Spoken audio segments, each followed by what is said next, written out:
The federal government has been advised to provide urgent solutions to the needs of Nigerians and refrain from misplaced priorities. Shehu Gabam, the controversial national chairman of the Social Democratic Party, has given a piece of crucial advice while briefing journalists in Abuja on the imperative need for the government to address the prevalent challenges in the country. The SDP national chairman says the party is in support of the Nigeria Labour Congress (NLC) on their demand for higher pay for workers. Of the opinion of Nigerians that the economy is doing very, very badly, which means that the presidency needs to go back to the drawing board and find a way to create an inviting environment and a prosperous economy. The labor union demands are valid, they are necessary, and we are standing by the labor union. When the president removed the fuel subsidy, they should have anticipated how difficult the situation will be for Nigerians. They should have anticipated that the cost of livelihood of an average Nigerian will be drastically affected. These are the consequences of removing 400% of fuel subsidy, the consequences of overtaxation of Nigerians that have nothing doing, struggling to meet with daily demands of life, feed themselves, feed their family.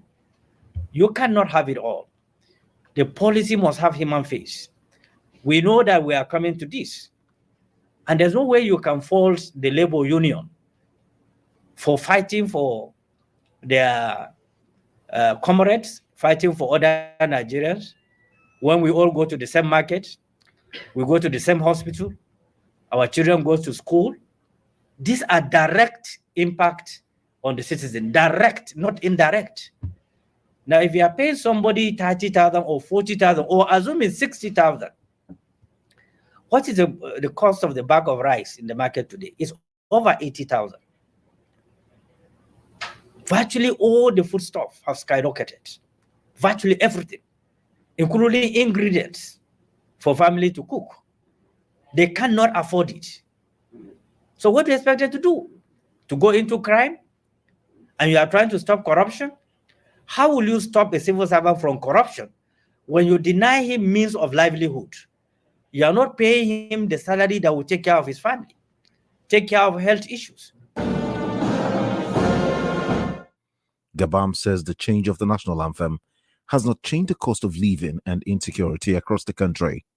Rocketing foodstuff. You have agencies that are in charge of monitoring food supplies and what have you. You have not within 48 hours came up with a bouncing order, strict and decisive. But within 48 hours, you pass a bill of changing the national anthem. Something is fundamentally wrong. They need to know. Nigerians are watching. The Nigeria of 10 years ago is not the Nigeria of today. The social media that you are seeing is not leaving anyone. There's no cover for everyone. Whatever we do will be held responsible for it. It's being recorded on daily basis. Some of the things we saw on the social media, it keeps being my imagination, how do they get access to it? That shows that the biggest weapon that has ever been produced is this telephone system. It's the biggest monitor of the world. It checkmates excesses of everyone. So the government must be very careful about their behavior. Classified documents are going out on daily basis. That shows that something is wrong with the management of the system. Some people within the system are sabotaging the system. So you don't mix up priorities and allow system to be compromised by few people who believe in commercializing Nigeria. Nigeria must survive. Nobody created Nigeria. It is God in his infinite mercy that created Nigeria. And I had the president last week saying that nobody bargained to be a Yoruba man or a Hausa man or an Igbo man or any other tribe. These are the sole authorities and powers of God. And God have decided on that. Nobody can change it. Now, if the president can say this, which means there is no reason why people should be treated differently, irrespective of tribe or location or where they come from. If you want to get a job for someone, You have to find a way to bribe or lobby. When Nigerians are competent for a job, they cannot get it. They have to keep on going around the cycle, seeking for intervention, someone to talk to someone. It happens to me of recent. My elder brother's son, who went through a training of to join Navy. Some people that have not participated were taken. Him that participated and passed through, he was not taken. And the boy was crying, calling me to intervene, to do this. I said, look, I'm not going to bribe anybody. He's a nurse. And he's going as a nurse. Why should I go and bribe and lobby somebody for something that is all right? So these are the situations that we are in. The more we deceive ourselves, the more we'll go into deeper problems. It's not good for the country. The agencies must allow Nigerians to feel that the country belongs to them. You don't discriminate. Because my father is a president, and somebody's father is not a president or is not a councillor, his child will not have opportunity to get employed. This is not rational. This is not patriotism. He called on the federal government to give a better offer, even as the unions suspend the nationwide strike.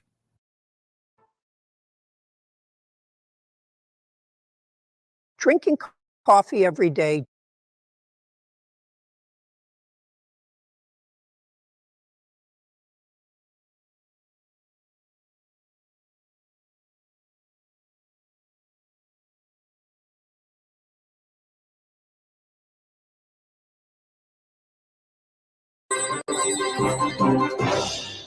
Renowned human rights activist and former national lawmaker from Kaduna State, Senator Shehu Sani, joins us now. Thank you so much for joining us here on Newsday, and welcome.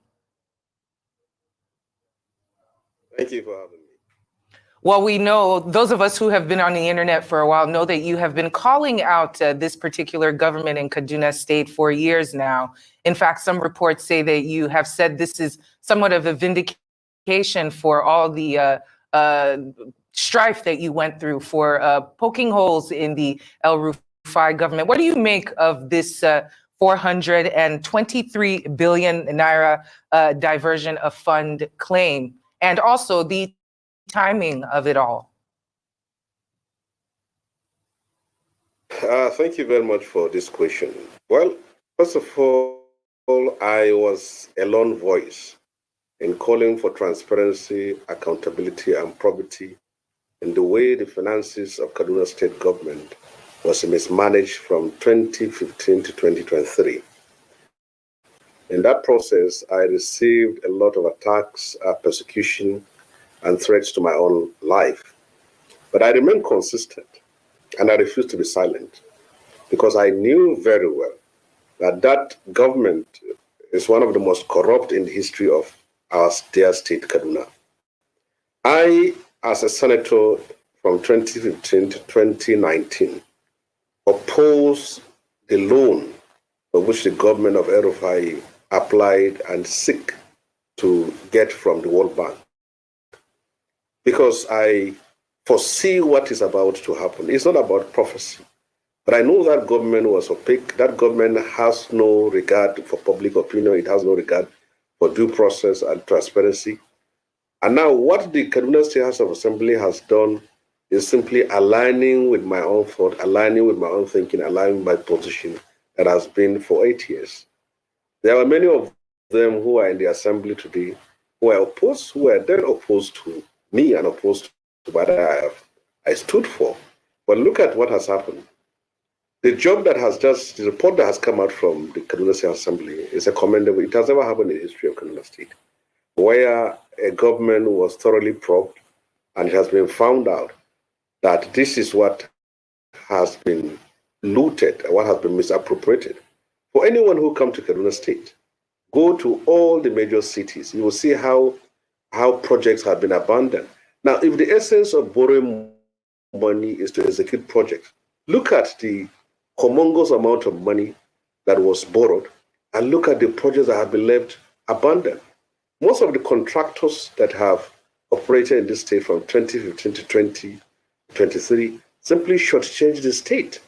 Today, our children, our grandchildren will be lined to pay money which they don't know how it was used and they don't know how it was borrowed. When they came for that loan, I asked them questions. What are you going to use that money for? How are you going to pay that money? And don't you think if we borrow this money, it's going to tell on our finances? This estate, almost 95% of our industries are dead. IGR is simply about extorting money from landlords, tenants, and poor people who are trading here and there. But how do we pay this money? Today is the day of reckoning. Kaduna State has been financially strangulated. Almost everything has come to a standstill because of the recklessness of El-Rufai's administration from 2015 to 2023. I was not opposed to him on sentiment or politics only, but I am also opposed to him on the fact that that government mismanaged our state. Most of the people that were invited as contractors are not from our state. Most of the people who are within the cycle of corridor of power are not from our state. Most of the people who have get involved in all these things here are not from our state. I didn't say they are not people from our state, but they have made people. So this probe must be thorough. It's not simply about report. The government of Kaduna State must move ahead to recover our money that was looted. How can you leave us behind with foreign debt, with domestic debt, with abandoned projects, with contractors running away and leaving all their debt? Go to the markets that were demolished. They were still abandoned. Go to the roads and see in Kavanchen, in Zaria, in Kaduna, see how it's done. Go to most of these projects that were commissioned with all sorts of hoopla and press everywhere. They have been abandoned. So who is going to finish them? Now it's telling on our own resources. We borrowed this, El-Rufai's government borrowed this money when the exchange rate was also about 400 to 400 naira to $1.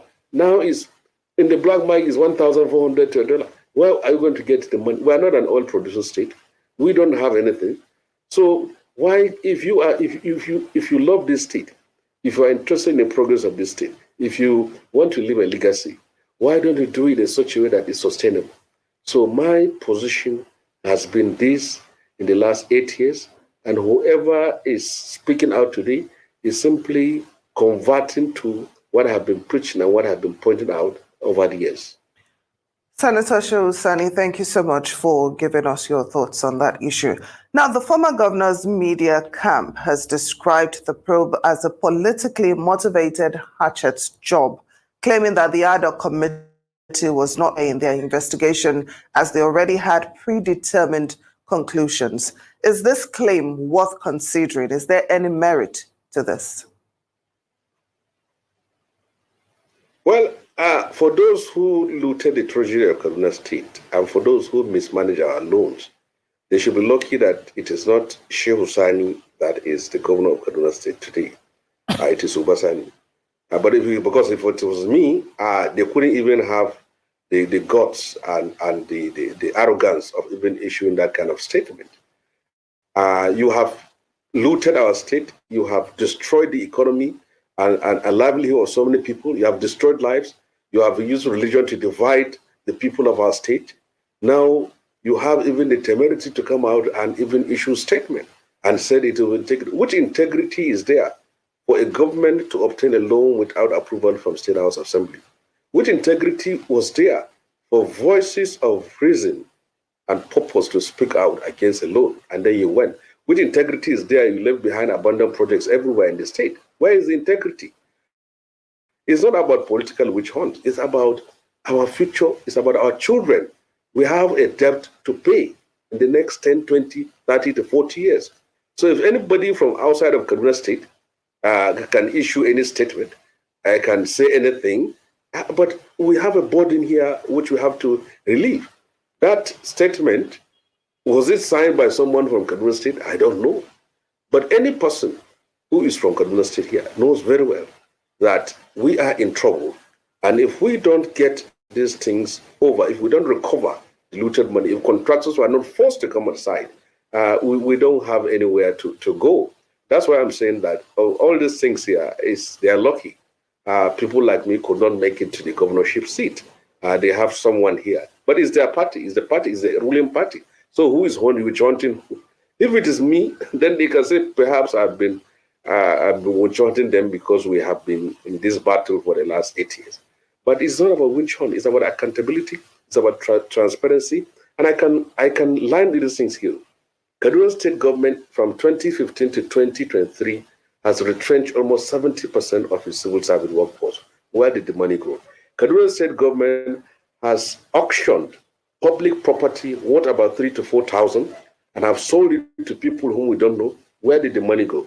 Kaduna State government from 2015 to 2023 have sold over 100% of public enterprise that were all established right from the First Republic, Second Republic, and the ones even that was owned by Sardona, the late Ahmadu Bello, Premier of Northern Nigeria. Where did the money go? Kaduna State government from 2015 to 2023 collected excess crude account. They collected money from Paris Reform. They collected money from ecological funds. All this money, they collect money from stamp duties. Where did all this money go? So you ask yourself, you left us behind with all this pile of money, all this pile of debt, all these resources that accrue to the state, and then we cannot say anything. Which witch hunt? Which, if it's witch hunt, yes, we will witch hunt and then get our money back. But that's the situation. All those people who contributed in ruining the economy of Kaduna State here has to come and answer. And I must send this clear warning to the State House Assembly and to the government of Kaduna State. If they don't move to recover our money, we will start an open opposition against it. Because as far as I'm concerned, I will not sell and watch my state be wrecked. And then some people sit down somewhere to issue statement. Look at what's happened in this state here. You can't pay salary, you can't execute capital project, everything has come to a standstill, and then you can issue statement. What's happening? They should be happy that it is not Shehu Sani that is governor of Kaduna State. Certainly if I'm the one here, many of them could have recovered this money. It's even 1 year. It's long overdue for them to start making reform. All that happened. Contractors have just abandoned site. We have been left with debt to pay. And then you are told that this is what happened, and you issue statement and witch hunting. Who is witch hunting? Is it the APC government that you left behind that is witch hunting you? I don't see any witch hunt in this, but it's about our money as well. And the report came with figures.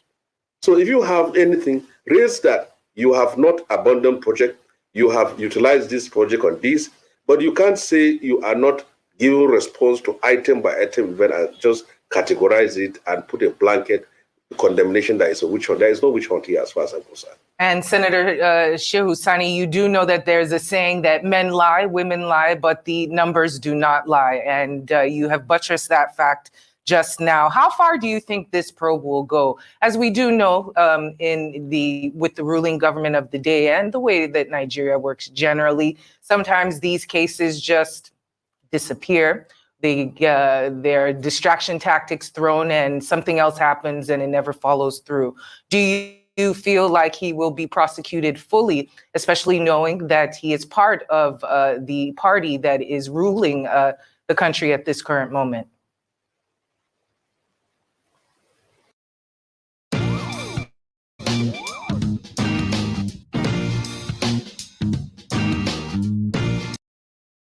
Well, if such humongous amount of money, 423 billion naira, will be looted from a state, and then nobody is brought to book, then it's better they open the prison in Kaduna State and for everybody to go out. Because if you put into all the people who are convicted and are awaiting trial in Nigerian prison, especially in Kaduna State, if you put in total the amount of money for which many of them are accused of, it's not even up to 50 million naira. So if 423 billion, some people can misappropriate that money and then go scot-free, then we don't have a law. We don't have any law in this country. So as far as I'm concerned, this report should go to the relevant security agencies that will take action and invite persons that are concerned to go to return our money back to the post of Kaduna State. And from 2015 to 2023, people who have just turned our state into a hub to come to get contract and to make money. Most of our public properties were allocated to people who are not even from our state, whom we even don't know. Most of our properties were sold to people, public enterprise was sold to people whom we don't know. So as far as I'm concerned, if the report is left to dust, then history will not be kind to those who get themselves involved in that. of starting up this investigation. But if history and posterity will be kind to them, it's only on the basis of them forwarding a report to relevant security agencies for which our money can be retrieved so that our state can move forward. But we cannot stay and see some people build mansions, build estates, build shopping malls for themselves and their families and their children, and leaving behind a mountain of debts for our children to pay. But children are poor. See what happened in Kaduna State from 2015 to 2020. Senator Shehu Sani. Houses were demolished, markets were demolished, people suffered. Yes. I'm so sorry to interrupt you, but we're almost completely out of time. Now, just before we go, I'd like to have your thoughts, on how we can actually stop this looting of our treasury, not just in Kaduna State, but on a national level that, we know goes on in the country. Very briefly, please, because we're out of time. First of all, the steps taken by the federal government for autonomy for local government is very important, because when you have an autonomy in the local government level, funds will go direct to local government, and then also election being conducted by INEC instead of SICOM will bring in credible persons to man the affairs. So that also reduces the amount of money that can be looted. Secondly, civil society must not be interested only in what's happening at the national level, at Senate and House of Reps. They should be interested in what's happening at the local government and also their states House of Assembly. And again, it's also about the kind of leaders we elect into office. These collecting spaghetti and bread and cake and rice, voting people into office, I don't think it's going to get us out anywhere. So these are issues that need to be taken very seriously for us to curtail this level of corruption. Senator Shehu Sani, it's always great to have you here on Newsday. Thank you so much for your contribution and for joining us here.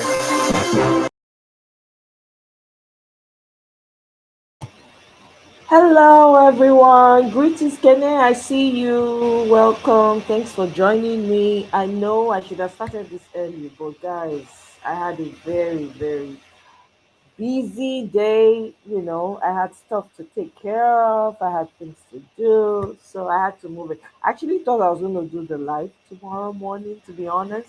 I'm still going to come live tomorrow, absolutely, but there's so much that I wanted us to talk about. Everything now, some of it don't fly come off from my head, but it's all good. We're just, we're gonna catch up for a little bit here, and I'm sure by now you guys already saw Peter Obi's tweets that went viral, talking about the Obedient movement is bigger than LP, which I really liked to read. I thoroughly enjoyed reading that because people have a tendency of abrogating to themselves names or who they think they are within the Obedient movement. Nobody owns the Obedient movement per se. It's a group of people who really are desperate to see a change in the country. So it's not about any particular party or anything like that. With that being said, this whole Kaduna State thing, this guy, apparently Umar Sani, I didn't know this, I'm just finding out now, that he had been on it. So the guy had been crying and complaining about the looting that has taken place in Kaduna. And they wonder, how can people sit down, fold their hands, and you just loot your state? Loot it dry. Any money that's coming, you don't care. You are looting. Your sons are driving the biggest of cars. I think I saw an interview of one of the sons where he was saying, "Have you seen my car? Car that you bought with stolen money of the state." And people are coming out and saying, "Oh yeah, Rufai did a great thing." How? Is it not the same Kaduna State where people were unalived? Christians were being unalived left, right, and center.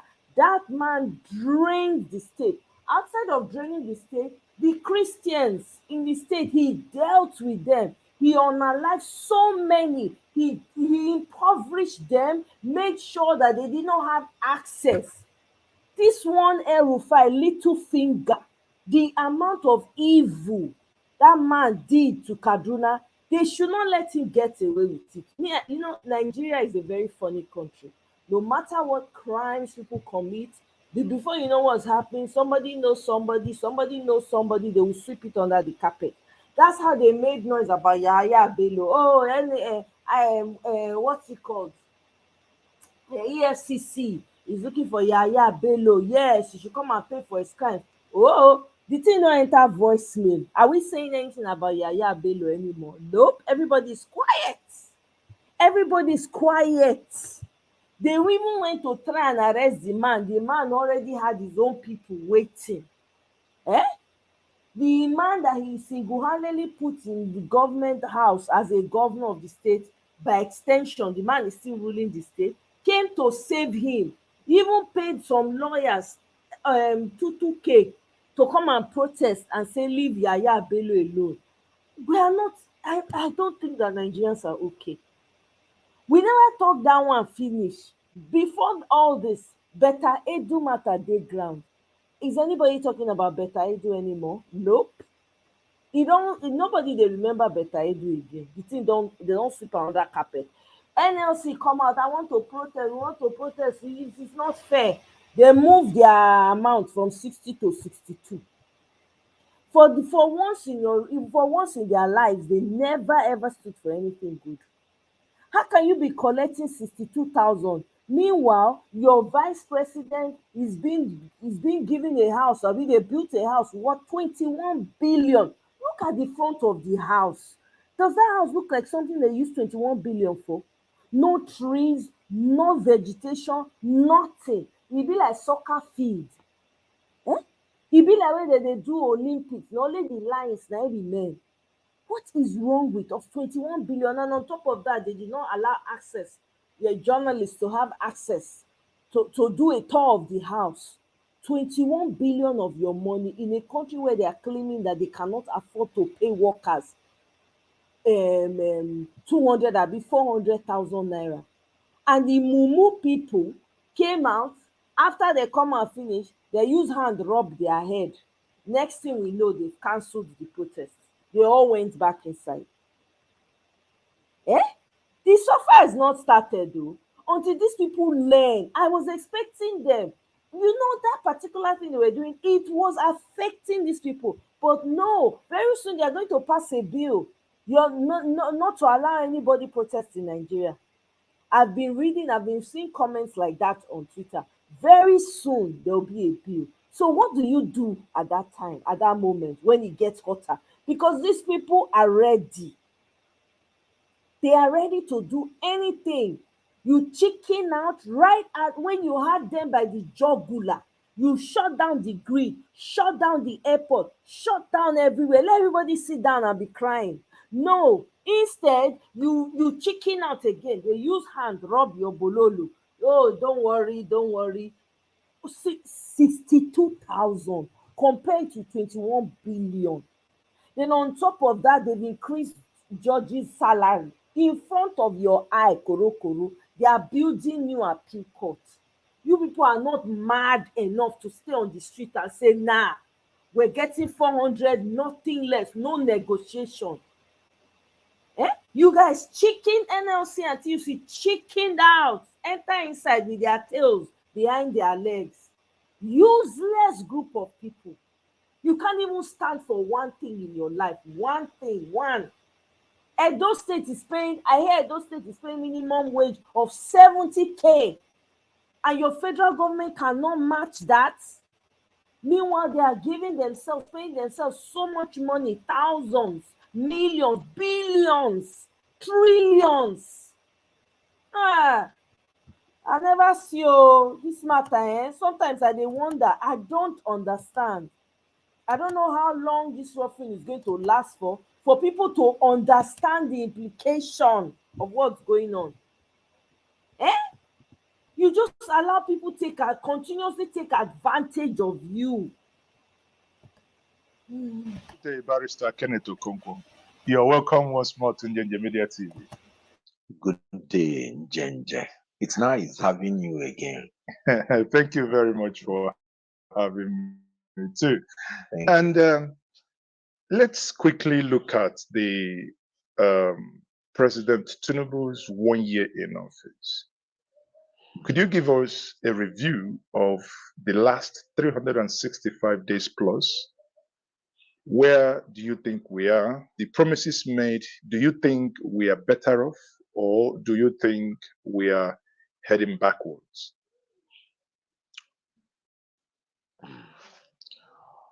The last 365 days have been days of torture, degrading and inhuman treatment, days of misery, deprivation, degradation, disappointment of Nigerians in anything that has to do with this government.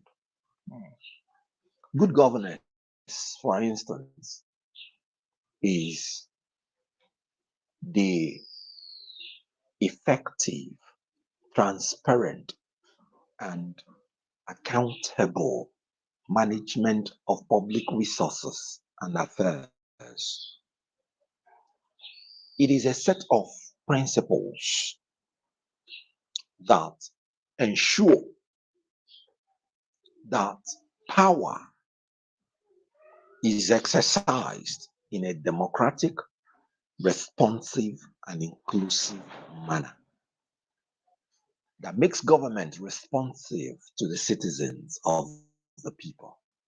When you check all these things, you discover that the basic elements of good governance include This new groundbreaking innovation allows you to go online anywhere in the world and avoid expensive internet contracts. transparency, accountability, participation, responsiveness, rule of law, human rights, anti-corruption, equity and inclusiveness, efficiency and effectiveness. These are elements of good governance. So for a leader to be able to have this good governance, he has to have knowledge, he has to have charisma, and he has to have integrity. These things are lacking in the first 1 year of this government. Every citizen wants his country to perform because nobody will be spared of any economic, social upheaval. Nobody will be spared. So everybody, no matter what opposition say, everybody prays for the success of the government. But unfortunately, we have an incompetent and reasonably corrupt government in power. And the last 1 year has just shown it. How now? What informed your choice of word that we have an incompetent and corrupt government? Don't take my words for it. Take the words of Manufacturers Association of Nigeria that said that this government and its policies have made more than 50% of the manufacturing plants to collapse in the past 1 year. And these are the reasons they gave.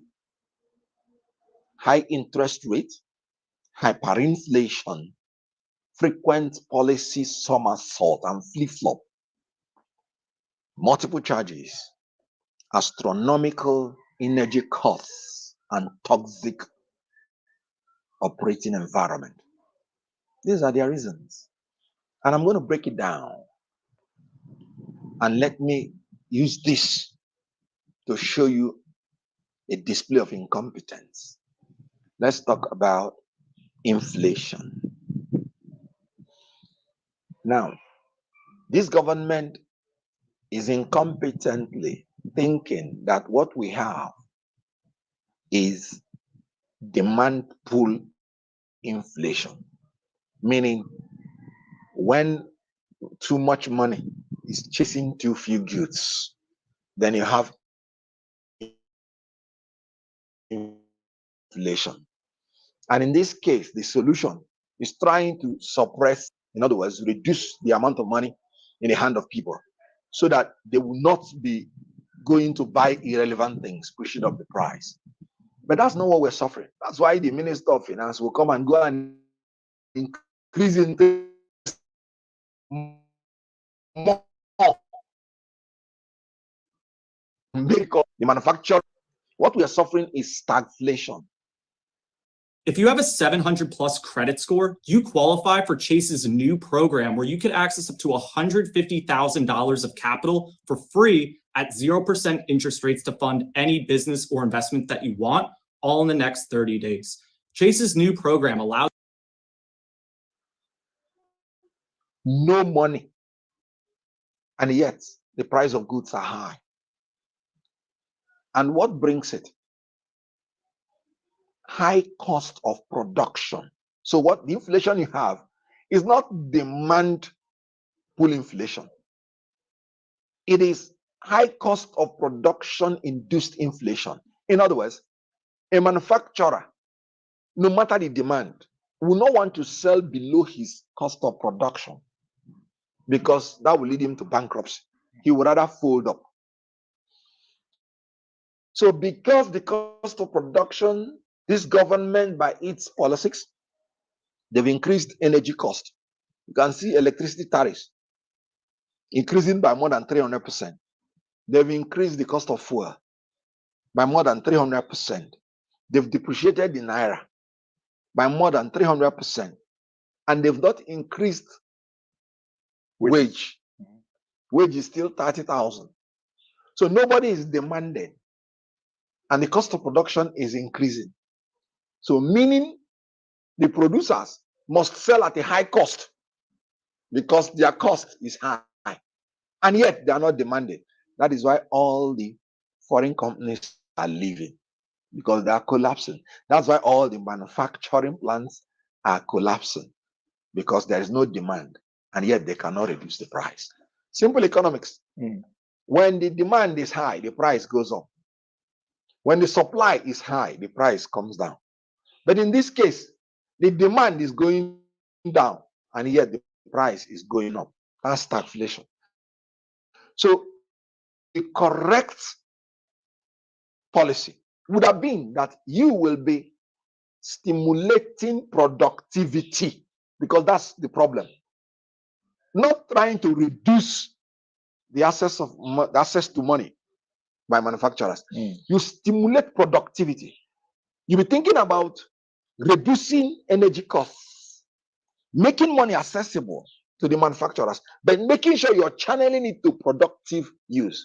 That will reduce their cost of production, reduce the price of goods, and then inflation will be reduced. It is not going to increase the demand because the money in the hands of the pockets of people have not increased. All the money in this government is being spent by less than 1% of the population. I give you an example. 6-point-something billion naira to build car parks for National Assembly members.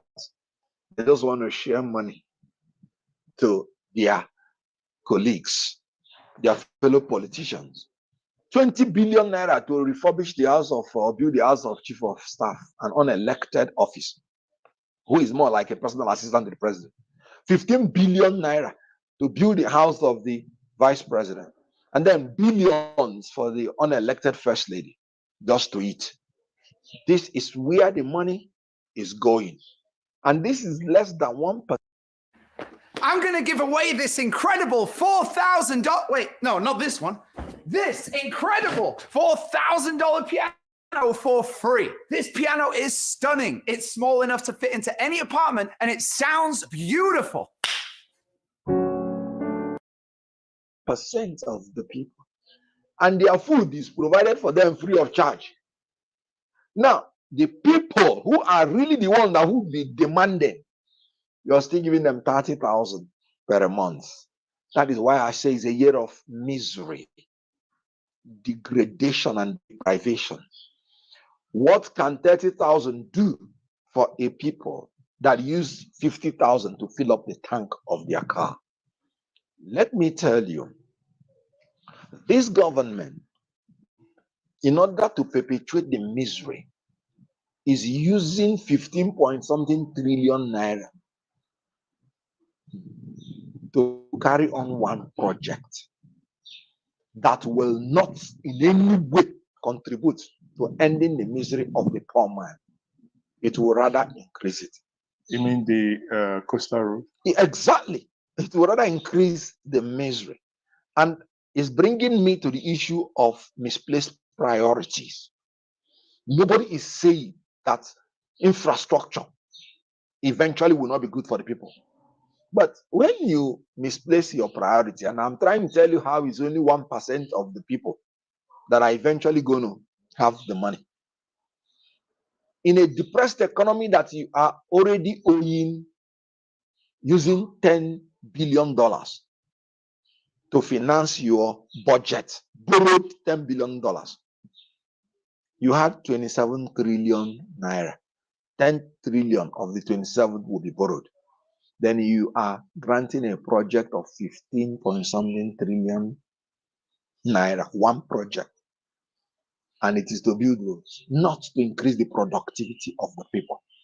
But wouldn't that, the building of the construction of that road itself, wouldn't that create employment? I mean, we have Nigerians are going to work on that site. The ones to supply the sand, the ones to supply the rods, the ones to supply the cement. I mean, all the artisans, they are Nigerians. Isn't that a plus? Isn't that a form of creating employment? Good.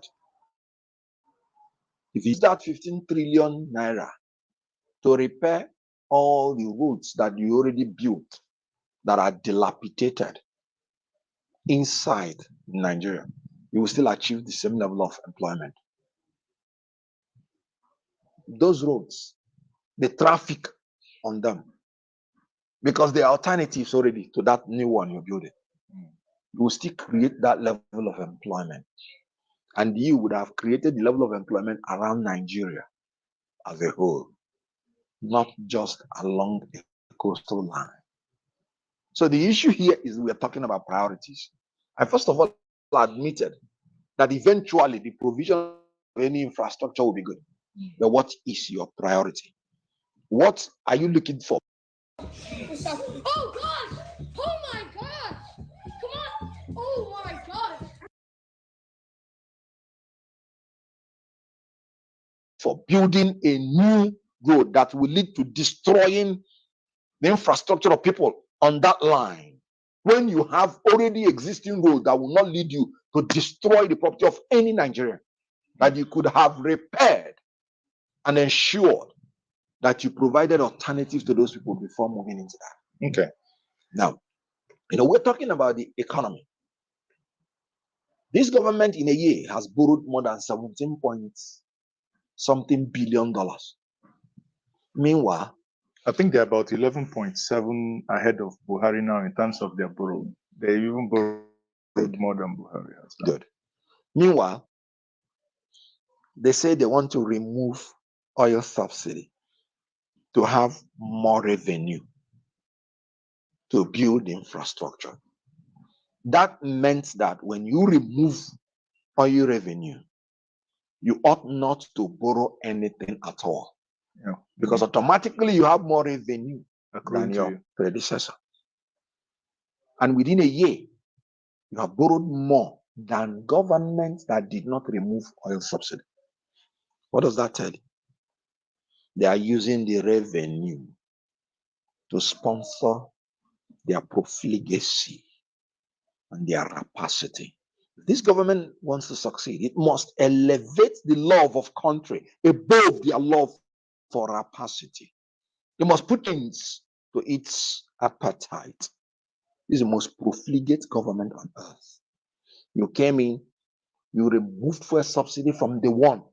Not that you made any policy after removing the subsidy.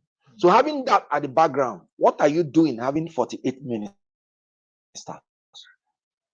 You know that you said you don't have revenue, and that's why you're punishing people. It established the most bloated bureaucracy. 48 ministers. The poorest regime is operating with the largest bureaucracy. That's profligacy. Now,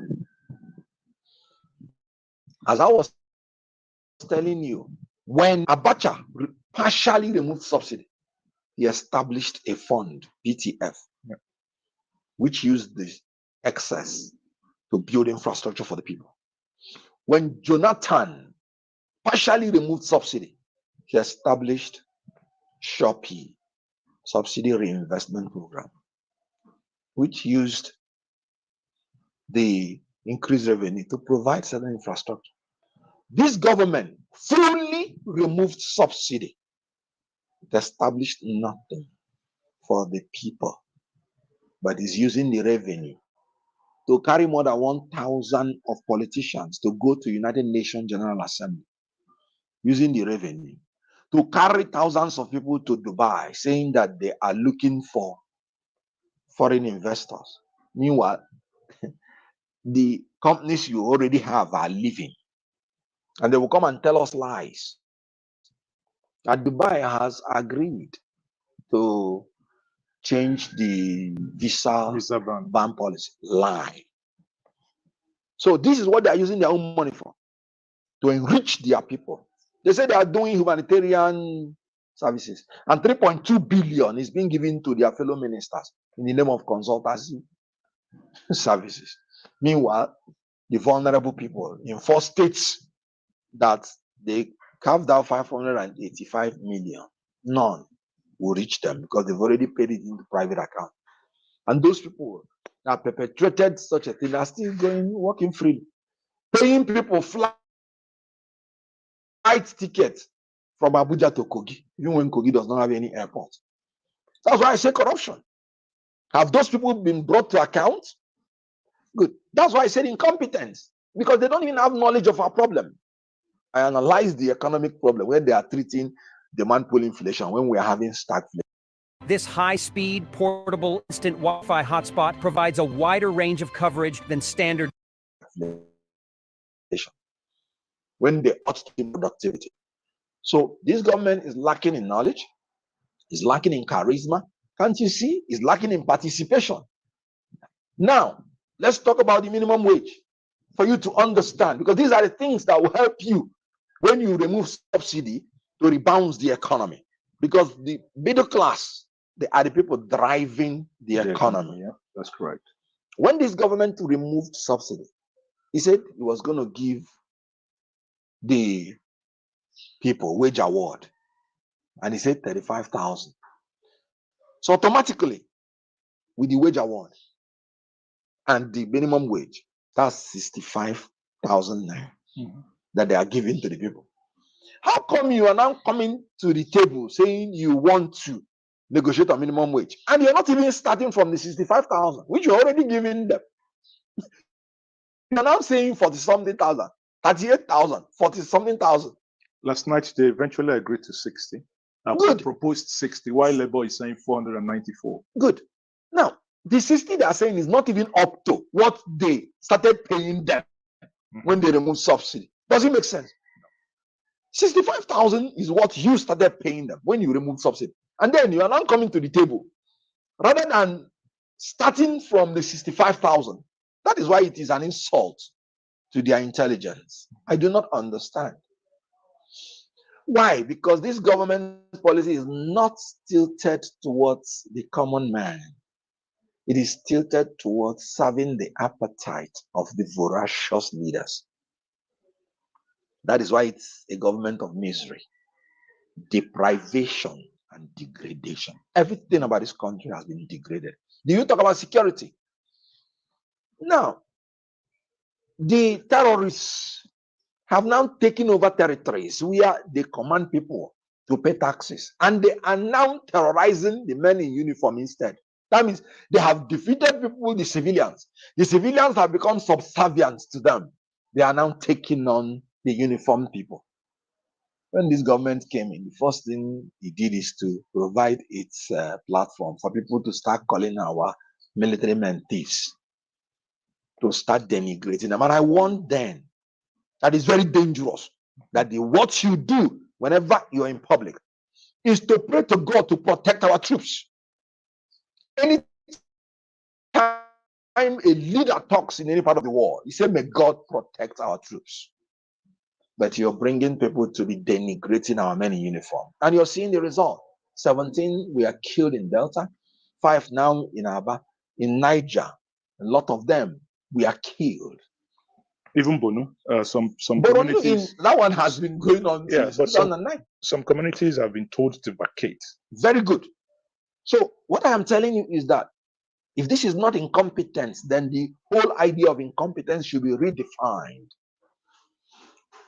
So in terms of security, you have seen what this government has done. And I don't need to tell you how many people have been kidnapped. They are uncountable. They're kidnapping even government officials. And when they do the kidnap, do you know what this government does? When they plateau, people were being terrorized and kidnapped, 200 killed. They were in Lagos celebrating Christmas. When and something, we are kidnapped children, we are kidnapped in Kaduna, which they reduced to 137. And they've not told us how an incompetent government does not even know the number of children in their school. That's when they were kidnapped. They didn't even know the number that we are kidnapped. Later on, they said 137. They were in Niger State commissioning one airport. Couldn't even cancel it. Commissioning one airport that is built in the name of himself. That is anarchy, absence of authority, and non-recognition of authority. So in the area of security, you can see. So we talked about economy, security, international affairs. Immediately, this president became the chairman of ECOWAS. Today, ECOWAS. First off, if you haven't made money with AI, don't worry. AI is the biggest wealth building opportunity in U.S. history. I'm James Altucher. If you don't already know me, nobody ever believes my predictions when I first make them until they come true. Like in 2007, I went on CNBC. ECOWAS is divided, broken completely. 3. And they want to form their own association. It has never happened. Yes. That is incomplete. You heard that a government has been overthrown because this is government. They talk before they think. You immediately went to the TV and say you're giving them 7 days ultimatum to leave, or you will take them out by force. Boko Haram, that has been there since 2009, you have not taken them out by force. You're threatening another sovereign country. You will take them out by force in 7 days. President ought to get the approval of the Senate before you can even allow one soldier to operate outside the country. But this is the president boasting that he would take out a government, foreign government, within 7 days. I don't need to tell you that we are still paying, the ECOWAS is still paying for that statement, ill-advised. Because even when he now lifted the sanction, the Niger Republic refused to lift the sanction because they no longer trust. They no longer thing he's doing. Can you imagine Niger Republic that whenever Nigeria sneezes, they catch cold? They turn back the delegation of this government that he sends to them. You know, when Obasanjo was in power, Togo turned back its delegation and he single-handedly sanctioned Togo and leveraged Nigerians' influence on Togo that the leader came to Nigeria to beg. But now the leader is saying go to hell. And one of the reasons they allege is the illegitimacy of this government. Why would they submit to an illegitimate government? Maybe because of the wuru-wuru way they came to power. So the issue is that the last 1 year has been a year of disaster and catastrophe. Nothing to sing about it. Okay. I mean, thank you for the analysis so far given. But let me cast your mind back that during the election, almost all the leading candidates said that they would remove the fuel subsidy if elected into office. Now, in all the government, this current government does, do you think that the party, for instance, you supported, which is the Labour Party, and your principal, Mr. Peter Obi, would have probably done things differently if the election went the other way? Or do you think that any of these candidates would have done things differently from the way this government is doing it. And bearing in mind that actually the first subsidy removal was done by Buhari to commence first day of July 2023. But Tinubu made that, in some sense, some people call it a blip, a slip, to say first subsidy gone, and we have gone into abyss since then. First of all, I said it before and I'm saying it again. I wouldn't have supported any candidate that said he will not remove subsidy. And the reason is that what it means is that the person would not have any plan to exit subsidy. Good. Subsidy came in the first place by incompetence and corruption. Yes. How can a nation that is the sixth largest supplier of crude oil, that has 4 refineries, built and was functioning and was the net exporter of oil before, become 100% importer of refined products? No offense, but if you still think stocks, real estate, or crypto are the best passive income investments, and they are paying subsidy, how can? So any leader that is saying he will not remove subsidy means that he has made up his mind to be perpetually corrupt and incompetent. Mm-hmm.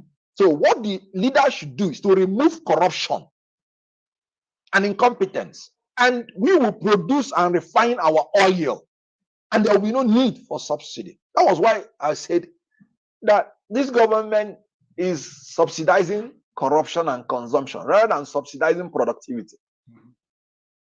NNPC by December last year, but that the refining will be working. Is it working?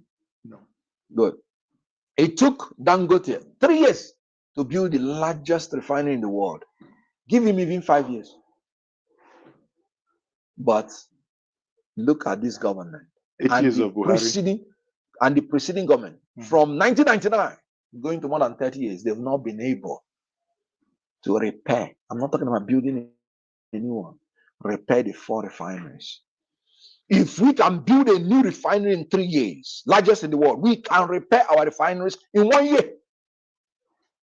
If 17 point something billion this government has borrowed in a year, that they invested it in repairing the 4 refineries, by now we wouldn't be importing any crude or refined. So what I'm saying is, the best way to remove the subsidy is to repair our refineries, so that we will no longer import our oil, which we produce, the crude, and there will be no need for subsidy. So what Obi would have done, he has consistently said it, that he will shift emphasis from consumption to production. What Obi would have done is to increase the productivity of refined oil, and automatically the subsidy will go. But what this government is doing is to be subsidizing, in other words, continuing to 100% import, meaning the subsidy will continue. And by the depreciation of the naira, because that's what I call it, there's nothing like floating naira, because you can't float your currency. You must support your currency with productivity if you want it to be strong. There is nothing like trying to show up naira. No. In a capitalist society, the best way to have strong currency is to predicate it on strong economy, which means an effective and efficient productive base, productive industrial base, which will produce the goods and services desired by the people to satisfy and saturate local consumption. In other words, to be self-sufficient and to ensure a steady export. This is the secret of how you show up your currency, not borrowing dollars and going to compete in trading with the BDC. And when they outsmart you, start chasing them with security agencies and start locking them up and start creating more unemployment. So this government, like I said, lacks knowledge. They don't understand the problem. So the issue of offering solution does not arise, because you have to understand the problem before you can offer solution. That is why I'm saying we would have done things differently in the issue of subsidy. When they removed it, I came on air within 24 hours. I said, no. Please, apart from the fact that this statement is illegal, because we still have till June 30th for the subsidy, you have to start governing by rule of law.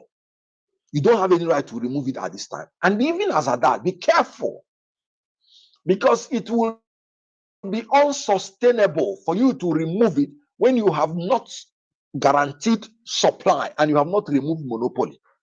That the effect in the economy will make the results negatively unsustainable. And that's what is happening. Because before you remove subsidy, you would have to check all the factors of production and ensure that you. My full-time job is being a dad because I make over $300,000 annually without doing. Improve and increase all of them uniformly so that there won't be disequilibrium in the economy. You cannot change the cost of fuel so astronomically and the minimum wage is remaining where it is, because people cannot even afford to go to work. Fuel, the price of rice has gone up from about 20,000 to 80,000. Minimum wage 30,000 remaining. Inflation, food inflation is 40-something%. That is on paper, because if you check from 20,000 to 80,000, that's about 300%, which is more realistic because the cost of fuel increased by 300%, the depreciation of naira increased by 300%, the interest rate is increasing. So you cannot just say 40-something%. The cost of food has increased by almost 300%. You see the logic.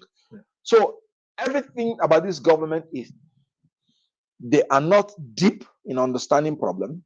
They talk before they think. They issue policy that is unrealistic. They flip-flop on it, change it the next day. And uncertainty is killing the economy. Nobody knows what this government is doing. That is why the people are leaving. The companies are leaving. The only thing remaining to leave is this government. If the people are leaving Nigeria because their livelihood is unsustainable, if the companies are leaving Nigeria because they can no longer operate because of a toxic environment, this government should be honorable enough to live with them so that Nigeria can have a breath of fresh air. Ah, I'm telling you, man. He said it all. Oh, he talk and finish. The companies are leaving. Everybody is jackbarring. Everywhere you turn on TikTok, all these people that they say, "Come, I will help you prepare your this thing. You can go to this country. You can go to that country." Hey, be careful out there. Oh. If you are trying to jackpot, don't let people take your money and run away. Oh. And some of these people, I hear they have there's a sinister plot to this whole dynamic where you have people say, "Oh, come, let me help you, agents. I will help you put your stuff together and then I will help you get there, whatever." And then some of them are in the business of loaning people money to jackpot, right? So when you get there, guess what happens? They go there and they sell the people as slaves. That's what they do. So when they don't help the people jackpot reach there finish, they will let you talk to your people, say you don't land or everything they okay. Then the next thing, bam, they no go hear from you again. They don't, and then for slavery and also for parts. Okay, so just be careful out there, because me, I don't understand. As far as I know, we don't have a government in Nigeria. Anybody should just keep themselves. We no get government for Nigeria. They don't know wetin dem dey do. They not send you. They not send your papa. They not send anybody. They are just there for themselves to siphon the people's money, to make the people wretched. It's a plot. They want to strip people of every ounce of dignity they have left, so that come election, when they are trying to run election, they will not promise you the same thing they stripped away from you. They will not start promising it to you and telling you, "Oh, by the way, we will do this for you. We will make sure." We think, what did this man say? If he no work within a certain period of time, make them that they should remove him. Isn't that what he said? He said if he does not work within a certain time, they should remove him. That yadi not story when he not talk.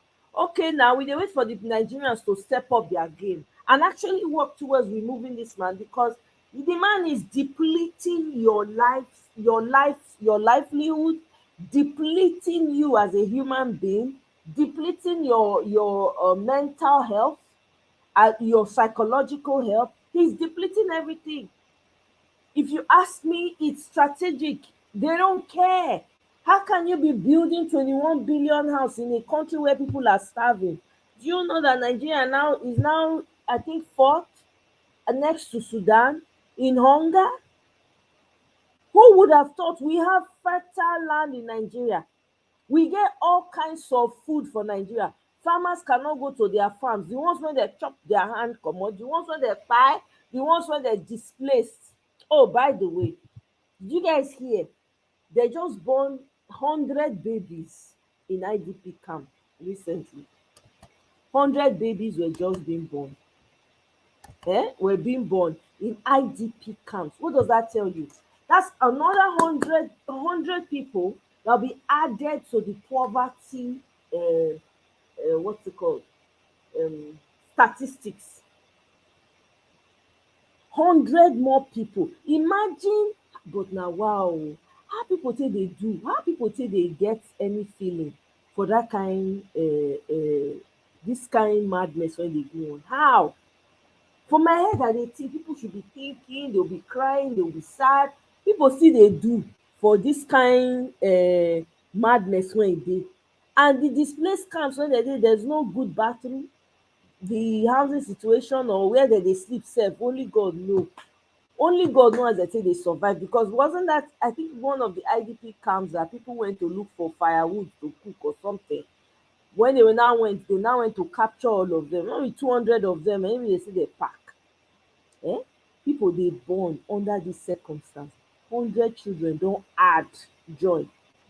So tell me, as those children are growing up, as they come up, do you think that they're going to happy with the environment that they were born into? They're not going to be happy. They're not going to be happy. The system, the environment will determine how they will take come up. Surrounded by depression, surrounded by sadness, hunger, mayhem. In your own country, there are IDP camps, and nobody is saying anything. Nigerians never ready. They are sharing. There's Operation Rescue Nigeria. There's also boots on the ground. Please find time and join or contribute to one of those groups. We need to do something. We can't fold our hands. It's not looking good at all. I don't know how people survive in that kind of environment. I don't know how they survive to the extent that they are adding more babies to the devastation that is going on. Government does not care about them. How many times our local government, how many times has he gone to visit those people in IDP camps? How many times? He has not gone there. How many times has he gone to even reach out to the people that have lost family members in this mayhem that is going on in the north? He is the president, but it be like say not being the president. He does not say anything.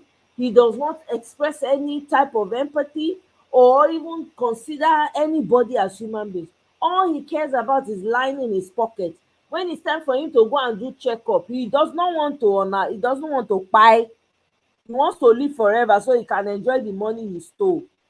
When he reach time for una to go do checkup, he go carry una money with una money. He go enter in private jets, government plane. They go carry am go Paris. He go shop for healthcare, come back. The man is even looking younger now than before. Before, he was almost falling all over himself.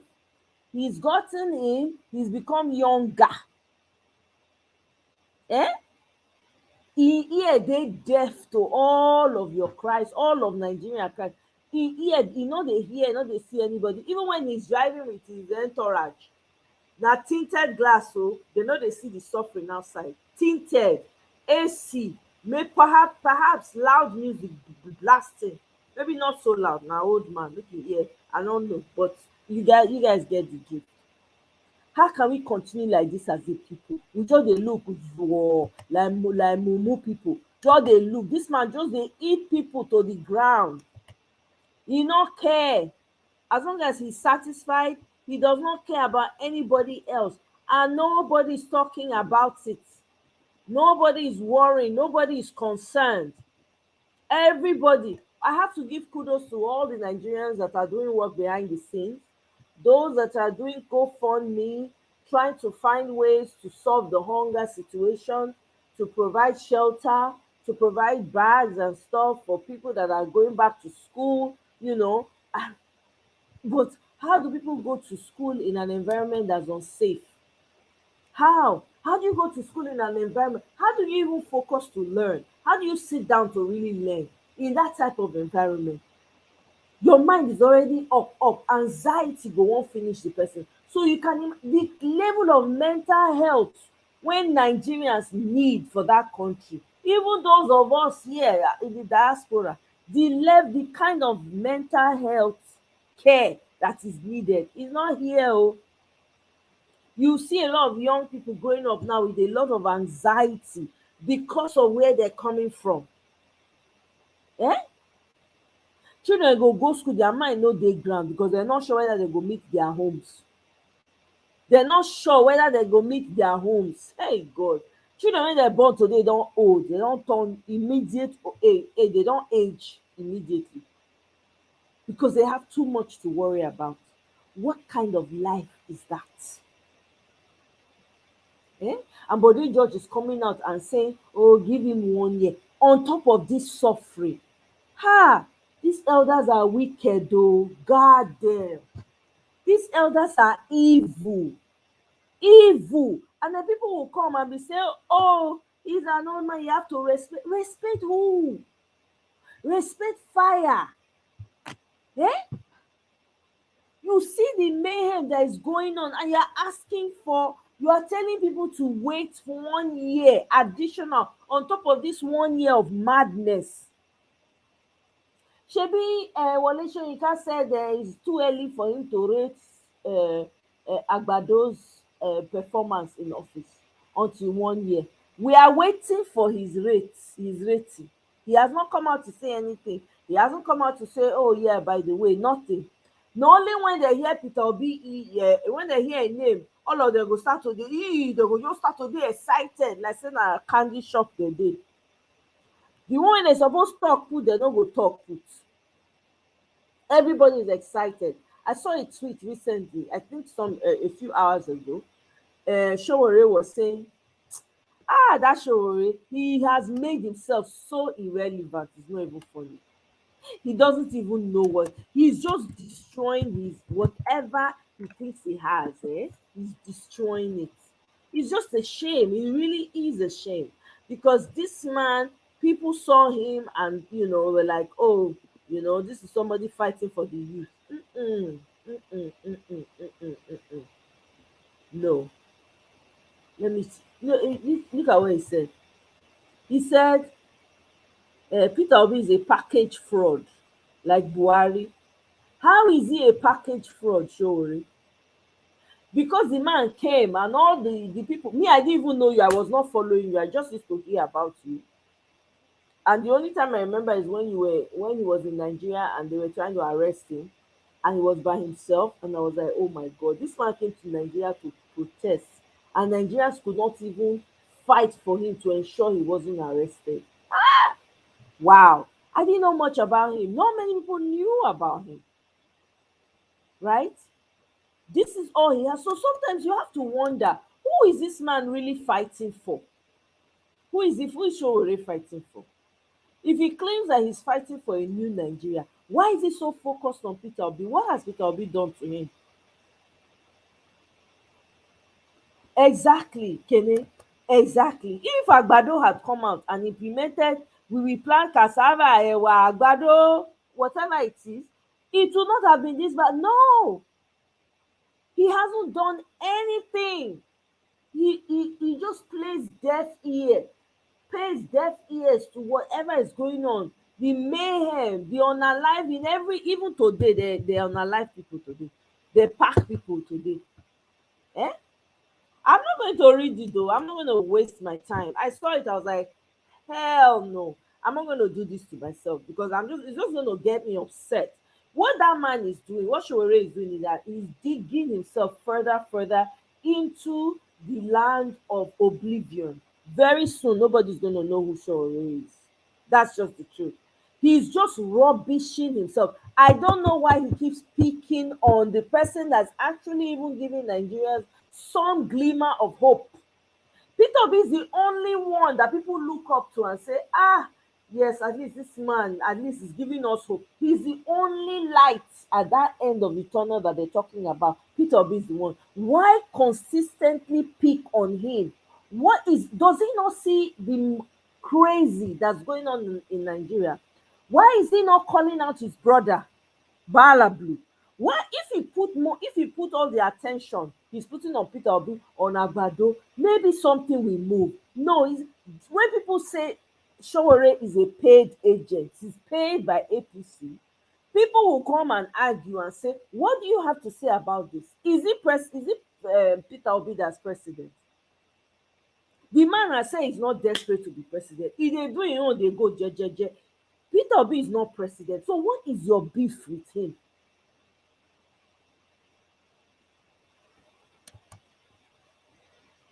Has governor built Soboa schools, built no schools, was arrested? What kind of where does he get all this information? This is all cooked up. There's nothing that can convince me that this man is not a paid agent. I'm sorry. There's nobody that can convince me that this man is not paid. Because every single time he opens his mouth, either he's looking for Elon Musk money or something. He always has something to say about Peter Obi. Peter Obi is not the one in president. He's not the one in presidency. He's not the one in Aso Rock. Why don't you focus on the person in Aso Rock that is a direct reason why people are suffering in Nigeria today because of his extravagant lifestyle and that of his 48 thieves? Why don't you focus on calling out the National Assembly? Focus on calling out the House of Reps. Focus on calling out your police that is your friend and the military. Why are you picking on an innocent? The man he not be the president. He not hold any office. All he's doing is, as a citizen, is out of concern. He's not looking for any type of popularity. He's not doing popularity contest with people. He's the one going around easing the pain because you no fit do wetin the man dey do. You are jealous of him. You're jealous of him, Showore. You're extremely jealous of Peter Obi. It's so obvious. You're so jealous of the man. No matter how jealous you are, it's not going to make you become relevant in Nigeria. In case you have not noticed, Showore, your popularity has gone down the drain. Even those who were supporting you yesterday, they are beginning to see right through you. Your campaign money, you have not accounted for it. You have not told people what you did with the freaking money that was donated to you. I heard you were staying in Radisson. Did you come to explain to the people how you spend that money, what you put that money towards? Why not leave this innocent man alone? Focus on your focus.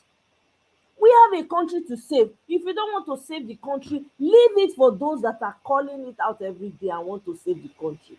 After all, you are not in Nigeria anymore. They've given you your passport. You have gone back to America so that you can drink vanilla latte and Starbucks coffee. What has this man done to you? He follow you compete for wife. I don't understand. He take your wife from you. I don't understand. I be una drag girlfriend as the man senior you. Peter Obi senior you. You come from a place where you say respect. You are not showing the respect. With all this that you're doing, you are becoming irrelevant by the day. Every time Peter Obi, wetin the man do you? It's not his fault that he has a lot of support. It is not his fault. There's nothing you can do about that. There's nothing you can do. He has a support. There's nothing you can do. You cannot carry the support and force it on you. It will not work. Clear, obviously, it seems like everything that you were clamoring for, it was all fake. It was self-interest that you were clamoring for. That's what it's looking like with your harsh criticism of a man who is just an ordinary citizen performing his duty. How about you get busy doing that? Your state is in disarray. Why don't you go and help fix your state? Let's see the work you are doing on ground. There's local government in your state. How about going to make sure that the local government is working and people's lives are taken care of? How about that?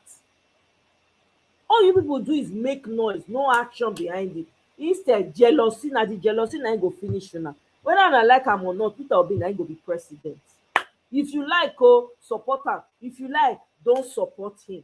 But you know, if you don't have anything to say, Mr. Showore, please don't say anything. Mind your day.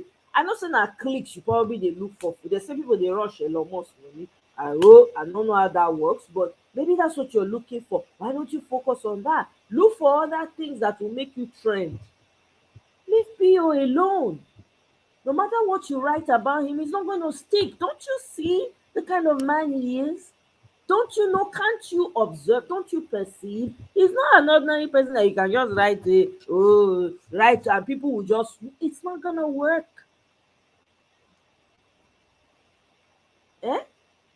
Of course they are his supporters. Of course. Me, I've always felt like Showore's people and APC, there's a correlation. Because in moments nobody was paying attention to Showore, though some of those his followers, not all of them, some of those his followers just flipped and went APC to tell you that it was all tribalism. They're tribalistic. They're tribal bigots. I'm serious. That's what it means. Because that's what APC campaigned on. Tribal bigotry. Till tomorrow, the president has not come out to address the fact that people were slaughtered due to this bigotry. People were maimed due to this bigotry. He hasn't addressed it at all. He acts like he doesn't hear, he doesn't know what's happening. He enjoys it because that's what he needs to keep the people divided so that he can do what he needs to do. And then when he's campaigning again, he will now bring a packet of noodles, packet of cabin biscuits, and share to old women that will sell their children. And it's not just even the government. Even the citizens have a problem. Somebody gives you a packet of noodle that costs only 300 naira. You sell your entire future, your children, your children's children, your children's children's children, to the 5th generation. You sell them out with a packet of noodle. Please, how is that different from the kind of slavery that they did? Is it not the same pattern repeating itself? Somebody comes and gives you a packet of noodle so that you can sell away your future, your generations. You actually accept the noodles. Look at old women, great grandmothers queuing up for packet of freaking noodle. Is noodle even is it a delicacy? Is it a what's it called? Is it food in Nigeria? It's not. We have better food. You are queuing up for one chicken packet of noodle. When we see you cook am 2 minutes, you don ready, you don chop am finish. Others dey queue up for half bag, 1 cup of rice. You sell out your entire generation and the compound and your monarch. Everybody join, sell just to get it. I was listening to a story.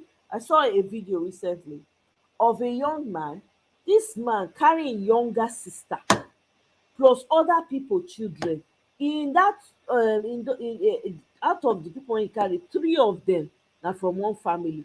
Guess what? This guy dey sell them to Ghana.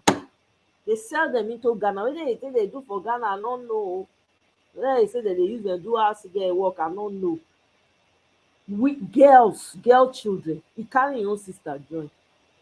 We have a lot of to show you the extent at which girl children are not considered. Now girls, now they quick sell off. It speaks volumes that from the home, the girl child, nobody cares about the girl child. Otherwise, why is it that they're selling more girl children than? I mean, none of it is good. I'm not trying to push anything here, but it's telling. It's telling there's something deeper there. There's something fundamentally wrong that a family will just give up their daughters to be sold. Maybe he stole them. I don't know what the story is, right? But for daughters every time to keep being sold, I mean, there's something wrong. There's a crack in the foundation in the family. I have said it here before. Nigerian parents do not love their children. When I say it, it sounds like kind of, it's a bit too tough, but it's the truth. We see, look at the way the society is messed up. Nigeria is not a society where you can raise decent children anymore. People used to send their children to Nigeria to go and go to school. They go there where they go send their children. Now you can't try it because the same family members feel organize with kidnappers. They go kidnap the children one time. They don't go look back. The same family members go organize them. There is something fundamentally wrong with the family structure. People just have children they don't care for. So it's easy for them to give up on those children. Very easy. Just give up on the children. They are being sold to do all kinds of work at the border. It's not just the government. Because tell me, if you really value the life of your children, if somebody comes and says, hey, I want your vote, let me give you this packet of chewing gum so you can give me your vote. If na person wey dey think, you rather starve than give somebody your vote that will put your children and children's children, your generation, in chains for you don't know how long, because you'll be long gone and those children will continue to suffer. Tell me, when was Nigeria ever good? When was Nigeria ever good? Nigeria was better for the people that have wrecked Nigeria now. In their time, they used to give them scholarship. Most of them went to free schools, graduated, got government scholarships, went and studied further, came back, a job was waiting for them. The currency was good at the time.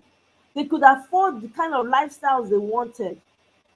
What child experiences that now? These people have single-handedly, together with external factors, wrecked the future of their children. It is heavy lifting that we are doing now. We're doing serious, heavy. We don't even know where to start. That's how much Nigerians' problem is. The problem plenty, so the full trailer dey overflow. We don't know where we want to start from.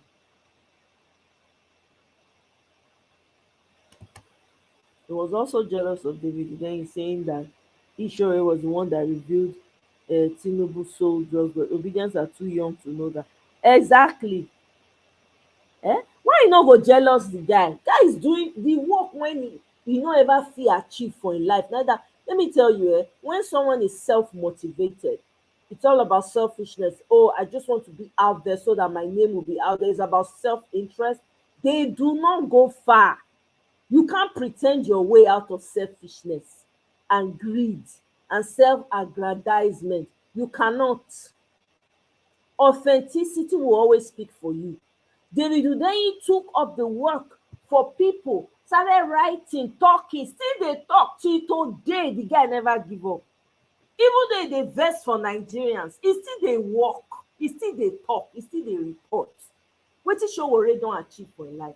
The only time when he do wetin he do, so thank God say he no even succeed, because it is showing now that it was self-motivated. Simple and short. Nobody can tell me otherwise. Not with his actions. With his actions, he has proven that everything that he's been doing is been self-motivated. Nothing else. If he wasn't self-motivated, if he was interested in people, interested in lifting the people out, doing his part, revolutionize people, he would have done it. Something would have happened. But he did not. He has not. He hasn't. We can't keep going on like this. There will be saboteurs.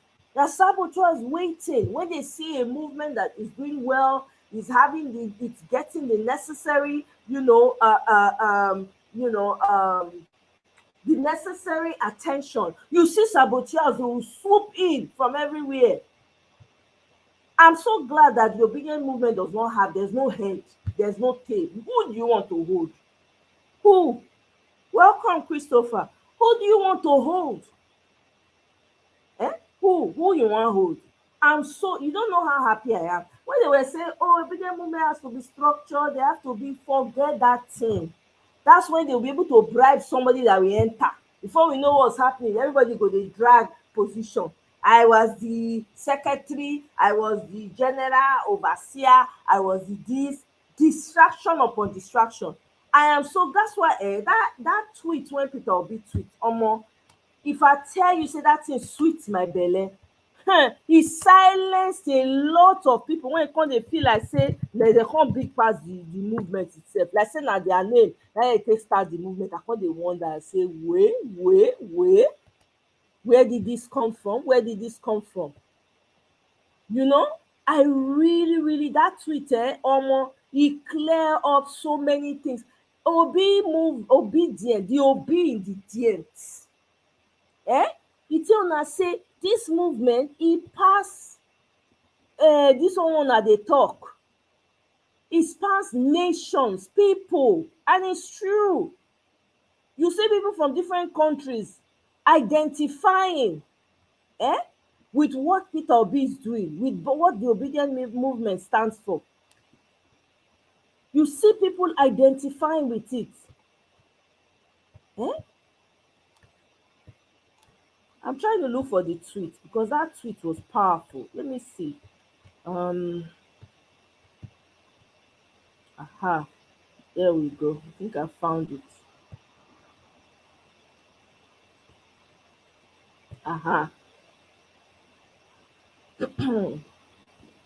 Let me bring it here so we can all read it together.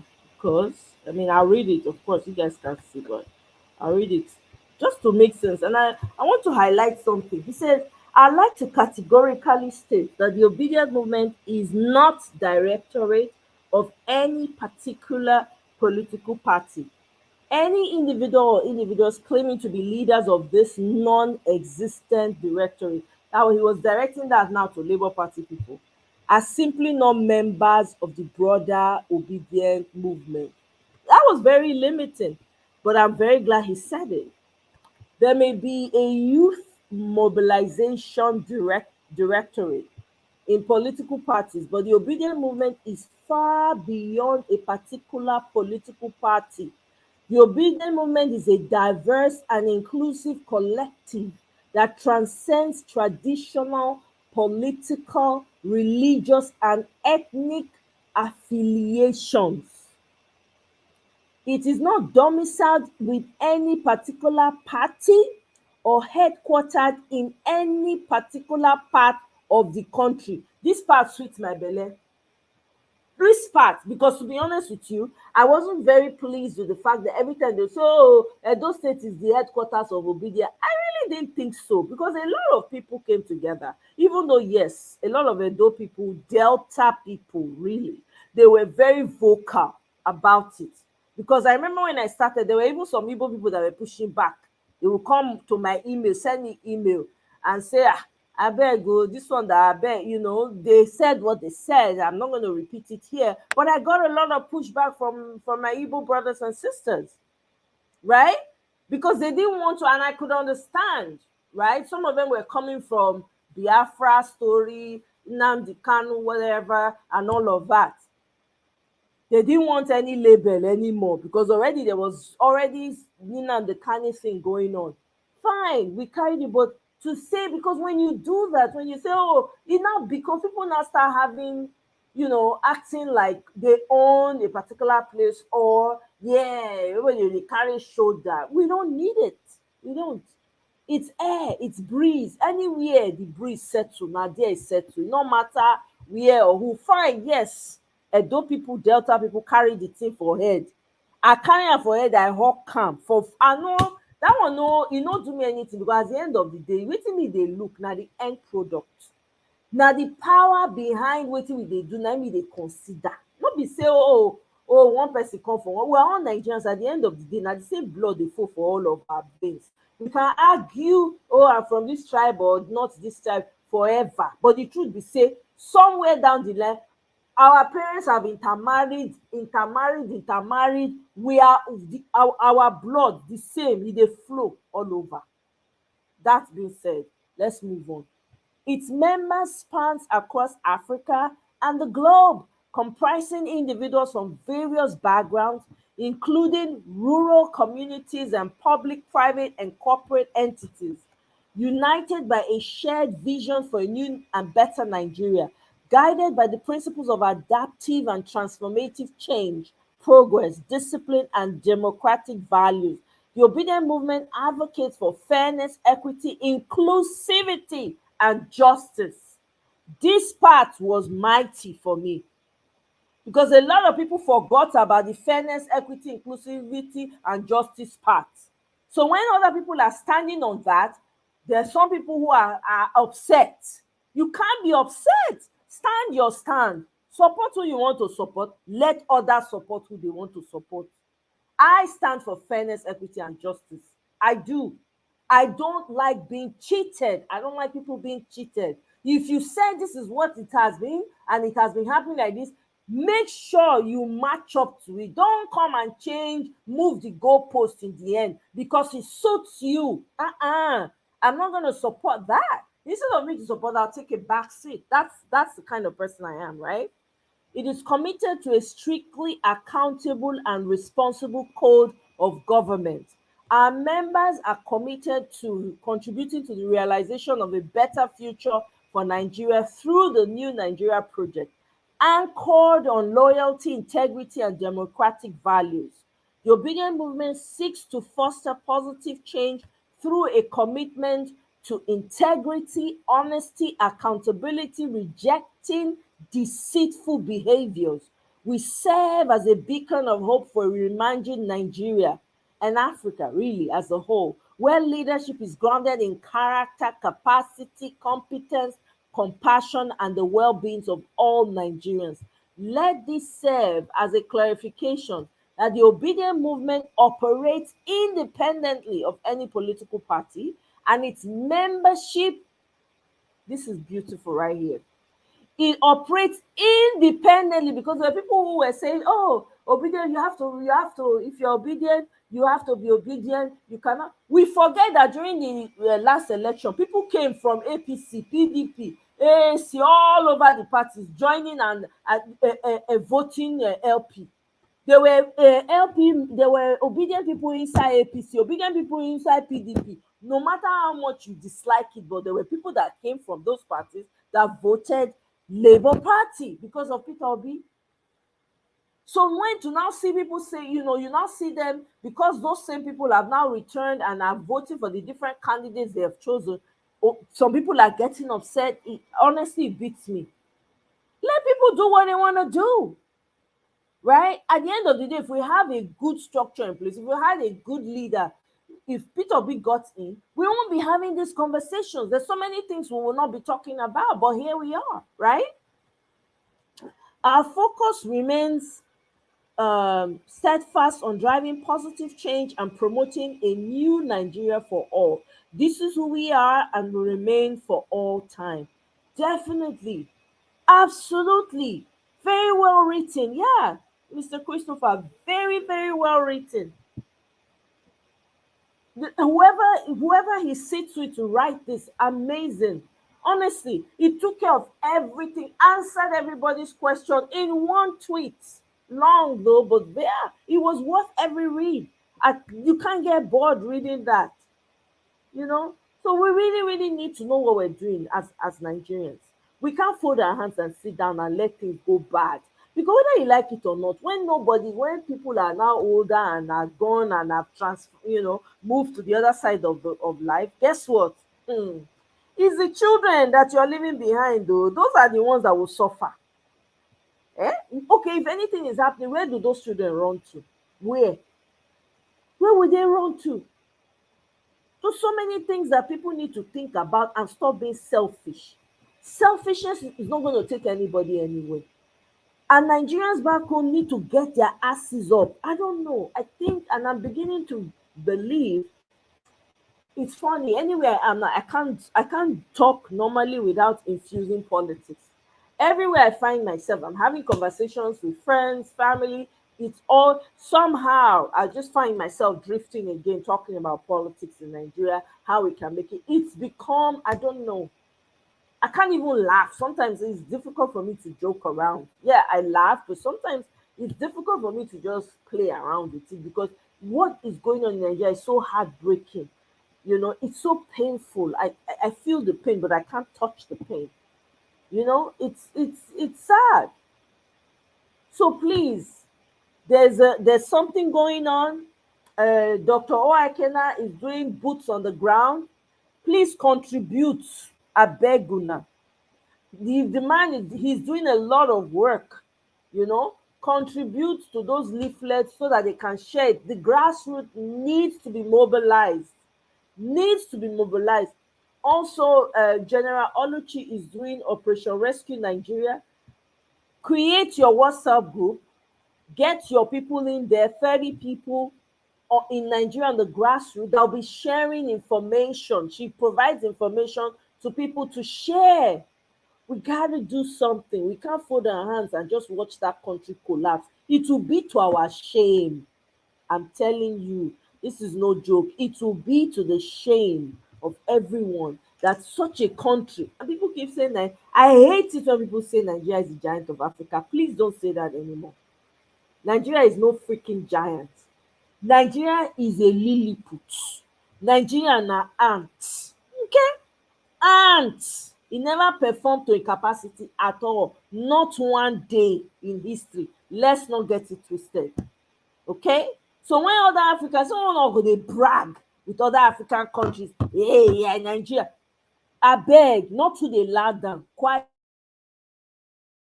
They talk am small small for side of your mouth. There's nothing to be proud of in Nigeria right now. I don't know if you have noticed, but please, all those of you that like to brag, Nigeria, they carry shoulder up, drop your shoulders. Nothing to be proud of. Your country is in filth. E dey dustbin. It's trash. If they do Netflix show on Nigeria, the season no go finish. Back to back season, e no go finish. Until we get our acts together and get it right in that country, may we not dey too talk again. May we not dey argue with other African people again. Abeg, e no reach like, may we keep quiet. May we dey shame. We need to shame. We need to shame.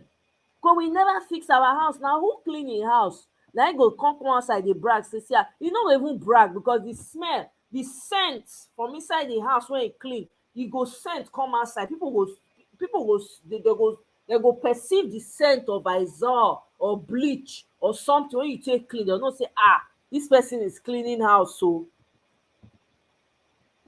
now that one you need. Not be you go dey announce yourself. Let it show. Let your giant show.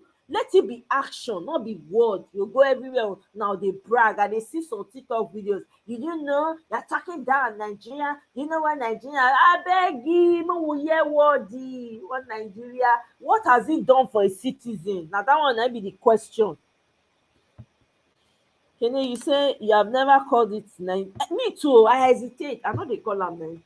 I actually find it braggadocious when people say that. It makes me cringe. I don't like it. Really, to be honest, it makes me cringe. Like, what are you bragging about? What do you have to brag about?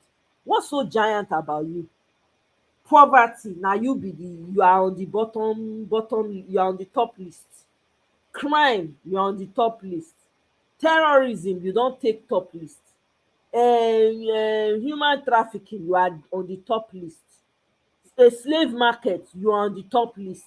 I mean, hello, child mortality, abi, no be dey call am, you're on the top list. So what do you get to brag about? I don't understand. So when Nigerians dey talk, the thing dey make me cringe. Like, we need to shut up. When we go first fix our house, make dem even dey dump on us. We need them to insult us and mock us.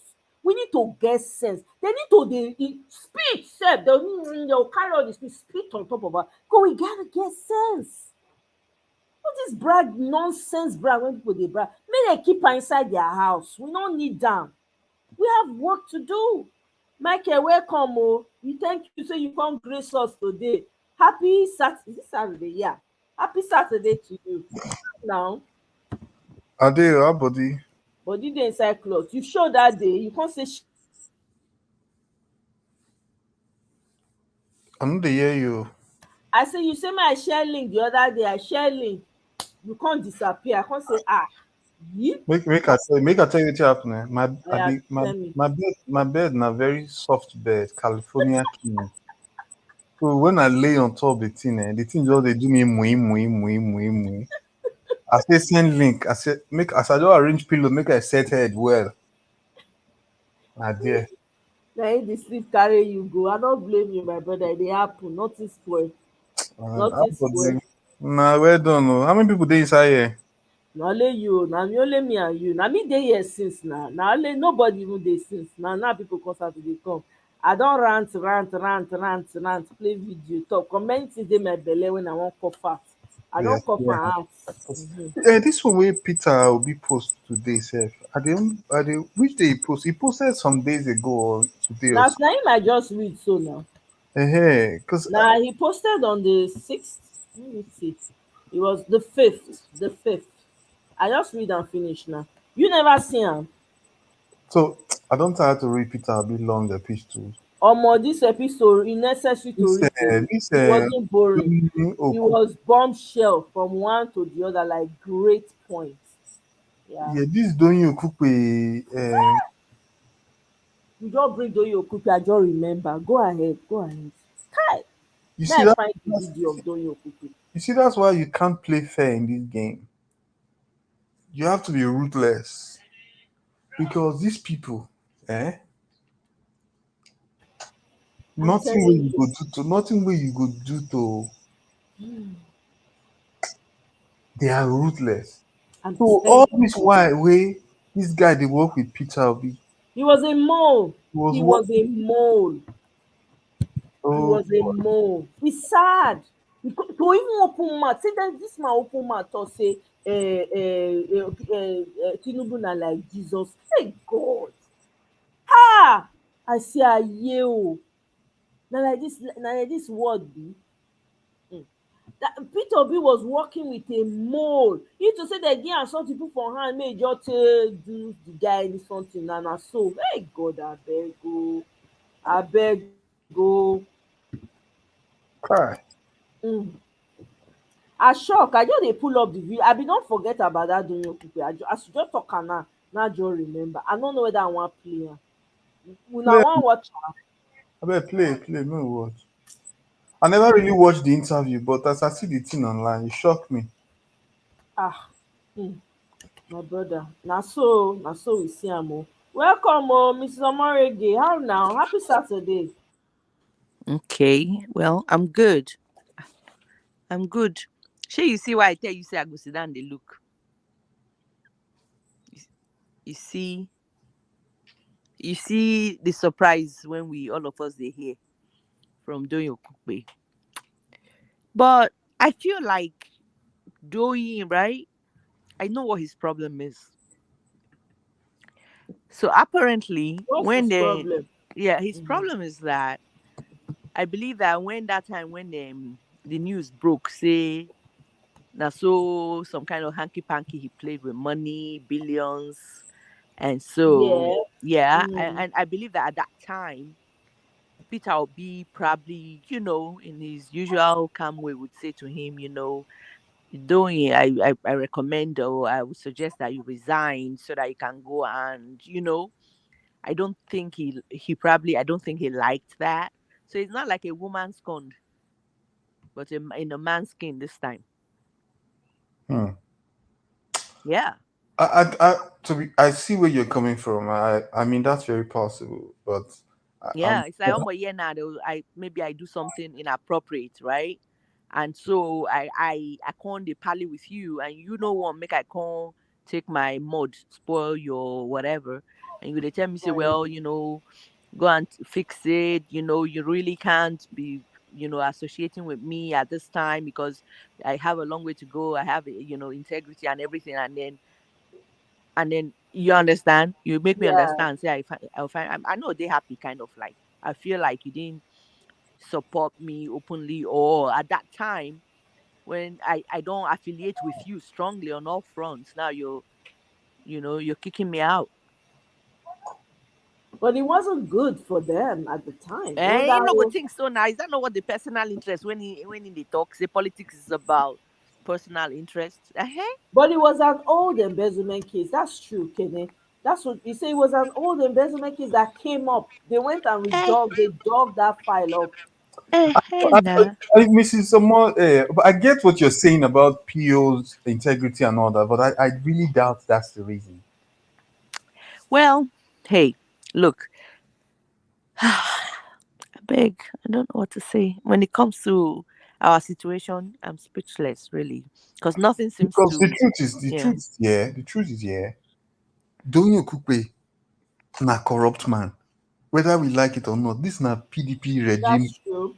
He corrupt. He corrupt. Anybody will doubt him before. This one, when he do so, he just shows the core of the soul of who he is. What, Yeah. what they did Yeah. to him, now better what they call hamstrung. You see, when APC ready for you, they go dig your case, come out, and they go use you. See that guy where they call himself Labour Party Executive Director. What if that ugly one, Arabambi? I say what did they do that thing? I don't know. They draw watercolor. I want to ask, God, I they look the head, I they look and we show. In the use, cow shit, manure. When I get the rub that way, you can't add die. So, now see, when APC ready for you, you see the last interview where, you never watched the recent interview where the way he talk say him and Abure now are against PO. I know, I see clip. I even pull them up. I say I won't play the interview for us. He dey here now 15 minutes. No Una play. wan listen? If you know what I play. no provoke me this night. If you want make me happy, play that video because I won't hear make you say yeah. You see when Satan they say when Satan won't use you do lollipop, he go first lick you. The thing where that guy talk that they shock me. The guy ask and say, so what's going on in the party now is that there's a problem with Peter, with Abure. Before the election, you said you had problem with Abure. Abure falsified signature, embezzled money. The guy say yes. They say okay. Now after the election, you are now working with Abure. They say yes against PO. He say yes. So now we say all that time where would they watch him and that former chairman where then they come online, they shout, say that they fight for the integrity of the party, say they don't turn the party to a botic party. They are against the rule, they are against the marginalization of the people from other right. They no marginalize anything, now marginal pocket because the money where these people ready thief from that party. Where they ready thief, I be where them thief. You know why I say ready thief? Now because say the money where they want thief, they no see and thief because of people. But they did. Abure, you know, see the list of all the properties when they acquire under his name and wife. These people, this Labour Party no be party, na special purpose vehicle. I'm telling you, they use a siphon. Money where then they collect normally, no be what they see this year. They no believe say PO go come.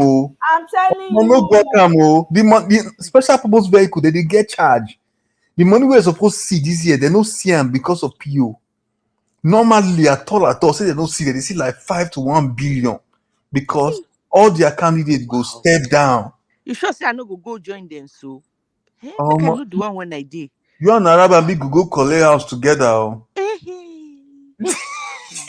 Go join now, you go collect your share of the national. See, make I tell you, The cake no be national. When they tell you last time, say we no get no hope. It be like say I just I want dampen people's spirit. But when we give up, okay, no hope. What may we do? If no hope, right? I don't tire. I'm exhausted. But they say And the Nigerian people are not moving. They don't move now. So, the other day I go on platform, come begin talk. Oh, as it in my mind, they would say, "Na so talk with the talk, no action, nothing happens." Now the person the host was upset with me. Say why I go talk to I dey discourage people. And I can say no, really. I'm not saying one call into your show me not call or share in view. I'm just saying that I want us to put a walk behind, what's it called? Is it put a walk behind the talk or something? How Americans will talk. That's all I'm saying. I'm not saying that, you know, The the Nigerians only way they say I don't tire. Am I not calling in? Am I not following the news like a hawk and all that? Hey, I tire. You say one thing about Nigerians. There's a proverb. They say, "Widow when get big yash, elders know they waste time burying your husband." You see, from You hear me? What did I you never say? heard that one before. Hey, God. I don't hear parents. Okay, we get big EKB. Say Yes. the elders of the town, babana, they don't bury your husband. So that they go fit marry am. Wow. Now so Now the one you not get big hands, they stress her. They stress her. you kill the husband. Oh my They go put goodness. accusation for her head so that out of fear she will agree for one of them. One Like of the old wrinkled men. My friend, confess or you drink. Wahala for uno get yashu. Confess or you drink burukutu. Now the team you that. If you don't get her, she will get front now. So now one of the two. Oh my goodness. God damn. Wow. I tire for this our situation. What thing we want? Come on. Now so we go see play. This what's it called? The new constitution when they say our baba one. I'm here go verse just now. When I call him our baba. But come on, you vote for Tinubu now. Why should they complain? So that the narration one I want wrong with. They say now you go stay for 6 years. How many years? How many years? They say you go stay now. Because we're going there and I saw we go they talk. Nobody go, we not go do anything. I saw play. We'll wake up one morning now. 4 a.m. in the morning, they'll say they don't sign her into law. Tinubu. Yeah, the new thing, the new shenanigans going on with the what did they call them? Going back to the old Style of governance. Yeah. Look, I know like that thing if it happen. The Northerners they fear that thing like animals. You don't know what will happen to them. They go, Boko Haram go kill all of them finish. If that thing happen. My brother, no talk. So this Boko Haram thing, na international thing, no. My sister, why don't they use people from Yoruba land they do it? Now because who killed the 3 Obas a couple of months ago? What my brother talk well. Who killed the 3 Obas from the 3 different districts for Yoruba land a couple of months ago? the discover said there be Northerners, oh. You don't know? I'm sorry? The discover said there be Northerners, oh. Who be Northerners? The people who kill those 3 Yoruba. Of course. And then who are they? Not be terrorists, them be. Now I tell you now, the thing they did be say, because you see, I don't want to make this thing tribal or religious, but you see, some ideologies they from waiting they happen for the north, we know if it happen for the south because of the ideologies. Wow. See, many Christians no one die. You see, Christians, as we love God rich, a lot of us, if we hear to die, now run. You understand? But you see these people, they don't swear allegiance, see, no matter what. They no mind take the life of 600 people for 600 virgins. It's already happening. The ones where they can't attack people for Lagos Mini Road. You understand? I don't just see me. I tell you, growing up in the 70s, 80s, we know they live with Hausa people. They live with Yoruba. We grow for Lagos. All of us, the Fulani, the regular Fulani person. They not be terrorists. They only keep person. Yeah, even now, it don't take away Malu. Hausa people naturally we not get Fulani for Nigeria before. Number one, they not get part of Nigeria before. Exactly. Now Hausa people now be the original indigenes for Nigeria. Yeah. Okay, and because I grew up with a lot of Hausa people in Ibadan. Very, very calm. Yeah. They know they lie. They go say trouble. They know they go give out some man. They know they lie. Yeah. Maybe we watch that Arab Bambi. You want to be triggered, okay? Yeah, because Yeah, I dey go sleep because I don't tire. I've been triggered all day. hey, Because I don't now I dey watch up and down. I don't tire between Oedeoyin Okupe o, Arabambi o. you What is don't it? watch What the is going Araba on? film. Yeah, but she can go ahead. I said, sure, you don't watch them. Yeah, well, I saw the headline actually. If you watch them in person, your trigger go double. Yeah.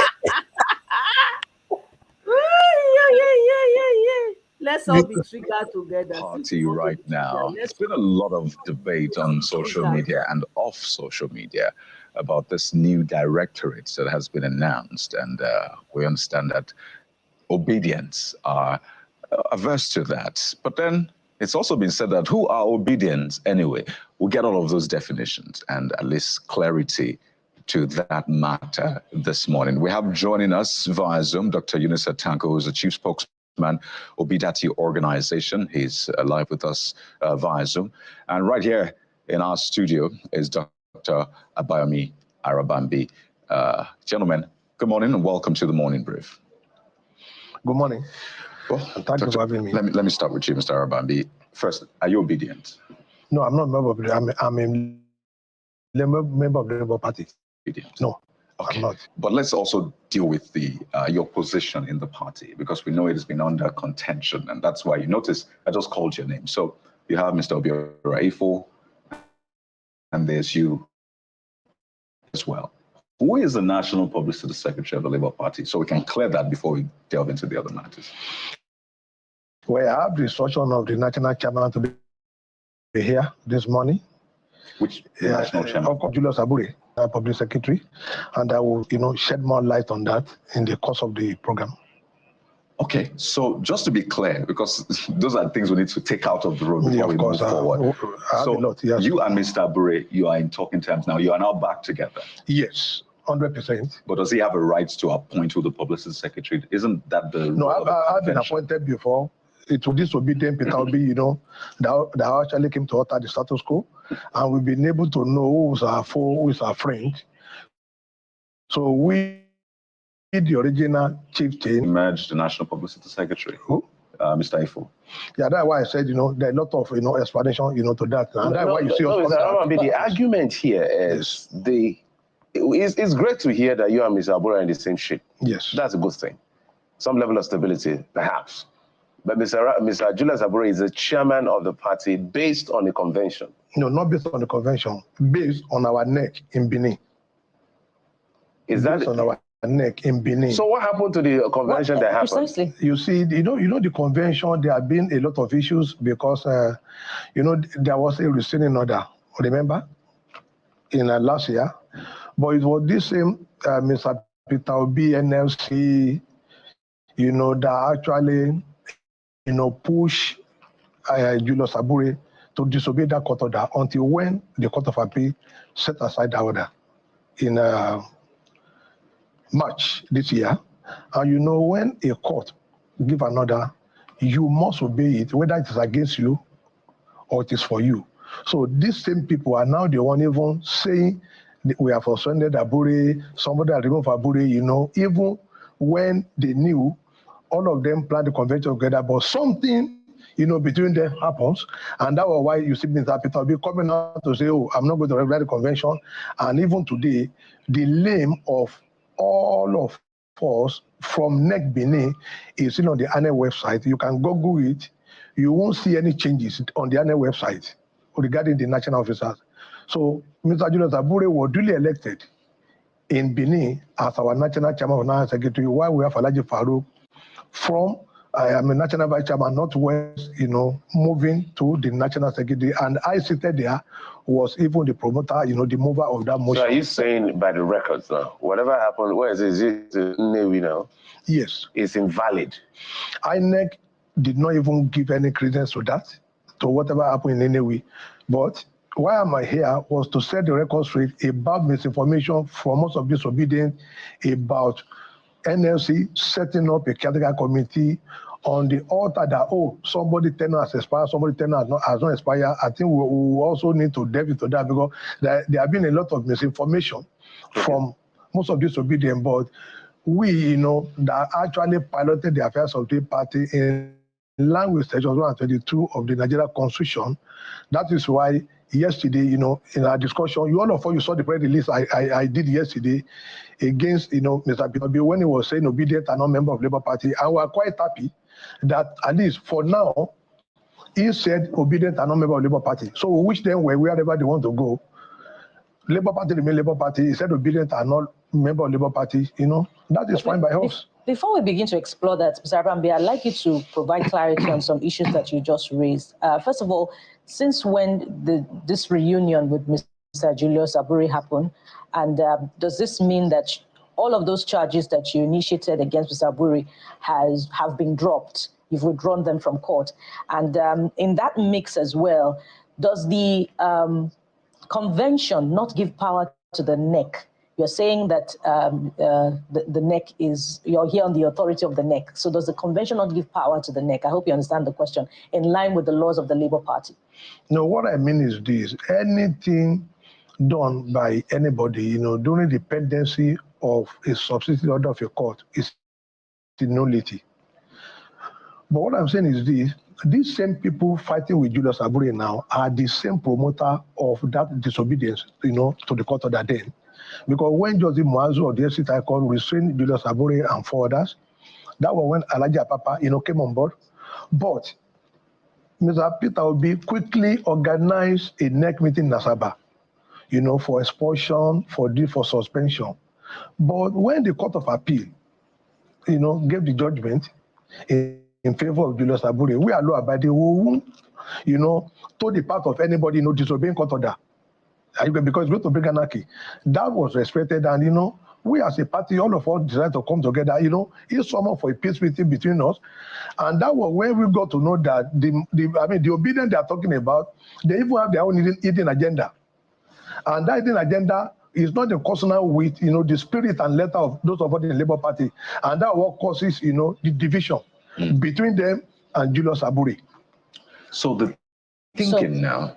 So when did this reunion happen, and have you withdrawn all those charges against Mr. Aburi? As we speak now, we are 100% with Julius Aburi, Alhaji Apapa, all of us in crisis, because it's happened in APC, it's happened in PDP, but are you getting me? All of us, we are back, to the party, so that we will now be able, to push aside, all these political party strangulators. The question is, have you dropped the charges? It's a straight question. No, we are not the one, that fight the charges. But you brought the charges even on to live studio. You spoke to them. No, we were not the one that brought the charges. It was the police, that put the charges. But do not forget, why those charges were subsisting, including thank God that will come online now. All of them came here, another TV station, to say, oh, Court of Correct Jurisdiction are not found Aburi guilty.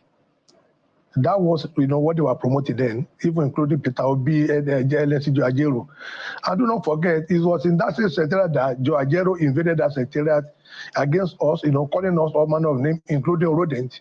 It was in the same secretariat that NSC invaded, to ask Aburi to leave. It was in the course of it that, okay, we have to go to the way of PDP and APC, settle our own. The remaining is with the police. But politically, we will not allow, the crisis, to fester for so long that we will not allow Mr. Peter Obi to take a part to go and join Atiku, just like the way they are doing. So we knew their plan, and that's why we also said, oh, we need to explore political solution for, between ourselves. And when Court of Appeal, reinstated Aburi, and he called for a peace meeting, we thought we don't have any choice that to say, oh, he called us that, oh, we must not allow most of these, political gladiators to take away the party. They want to seize the party, just for them to use it in 2027. Please, my brother, come together. Let us all come together. Let us all become one body. Since Court of Appeal just set aside that, purported, the judgment in March 2024. Every other thing done between March 2023 to 2024 by Julius Aburi, is a nullity. So that was why he called on us to come together. Let us all come together at least and form a formidable front.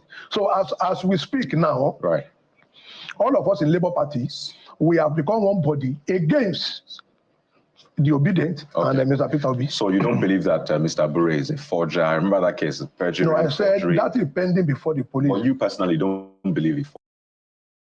Wait a minute, did I hear that right? Michael, he said... Yes. Hey, Yeah. wait. Yeah. I want playing game. I know. I'm like, where did this? Did I hear that right?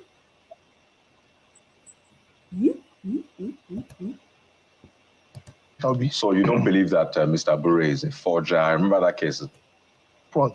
So as we speak now, right, all of us in Labour parties, we have become one body against the Obedient and Mr. Peter Obi. So you don't believe that Mr. Abure is a forger? I remember that case, perjury. No, I said forgery. that is pending before the police. But you personally don't believe he forged anymore. So you are not getting us. The matter is pending. I know, but you personally, you used to see him as someone who forged, because that was what you were saying, that the police has evidence. The incident happened and the police are investigating. Okay. Are you getting me? So, but for you, but for us, as far as we are concerned, now as a political party, if Peter Obi himself, did not see any reason with us then, and the police, are yet to, carry out the investigation, and even the court said no, this man, we set him free. For this better known to them, because I am not here to criticize, the judgment. But don't forget, we have even filed an appeal before the Supreme Court over that judgment. So let's talk about the directorate. Yes. So this directorate now, are you saying Obi-dient should now register? Who's going to head this directorate? What is the essence of this directorate which you have set up? Because you also said that there are two kinds of Obi-dient. Yes. There are Obi-dient in Labour Party and those you described as Obi-dient IPOB wing. And I imagine that a lot of people would take exception to that, particularly Obi-dient. So how is this going to work? Well, thank you very much. In line with section of Article 14 of our Constitution, the chairman and NWC have the power to create all those, those appointments. But I think probably what went wrong was because Mr. Peter Obi, felt more comfortable with some group of Obedient against the other. Why do I say so? In the NSC promoted National Caretaker Committee, Peter Obi even sent his spokesperson. And I want to correct Nigeria. We don't have Obi-dient campaign. Every campaign has been dissolved by all the political parties. Nobody campaign against anybody.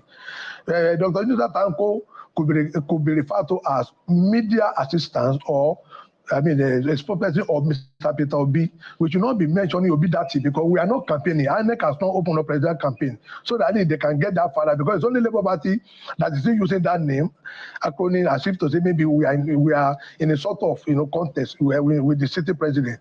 Now, regarding the directorate, this same Mr. Peter Obi that is complaining now was the one that ceded a lot of Obedience to Joe Ajero to be appointed in the national committee, this interim committee headed by former NSC president Abdulwahid Omar. He might have respected so much.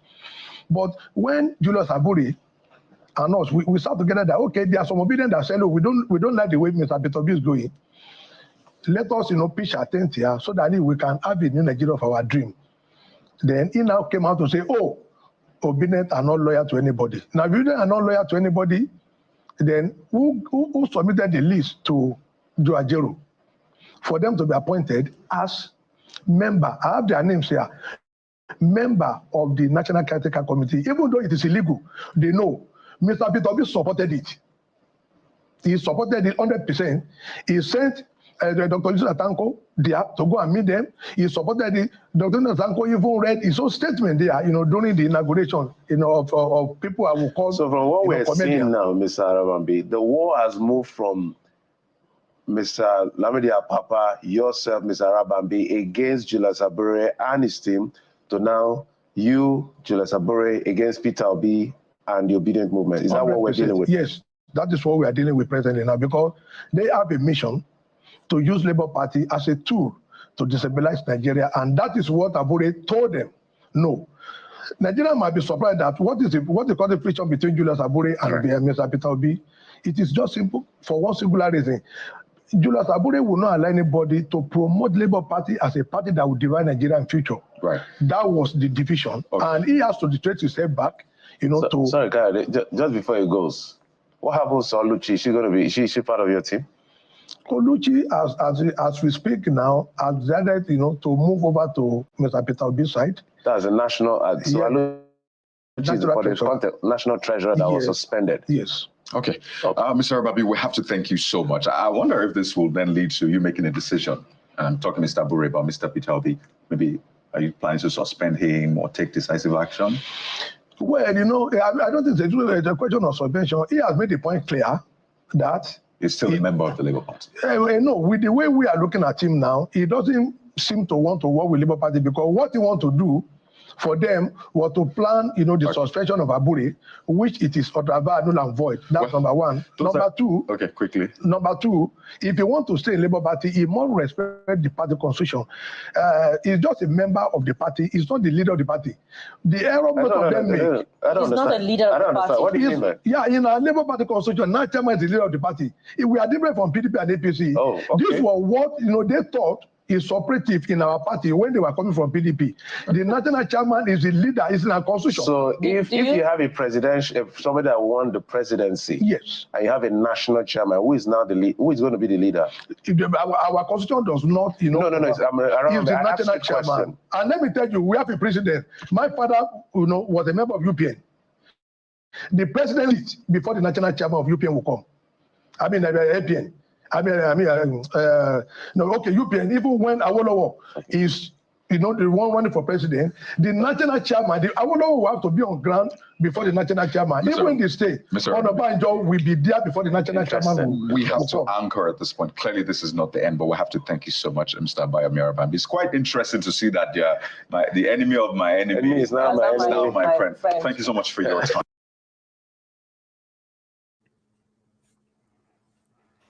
You hear what I call the guy named Arabambiala? I'm telling you. Oh my God.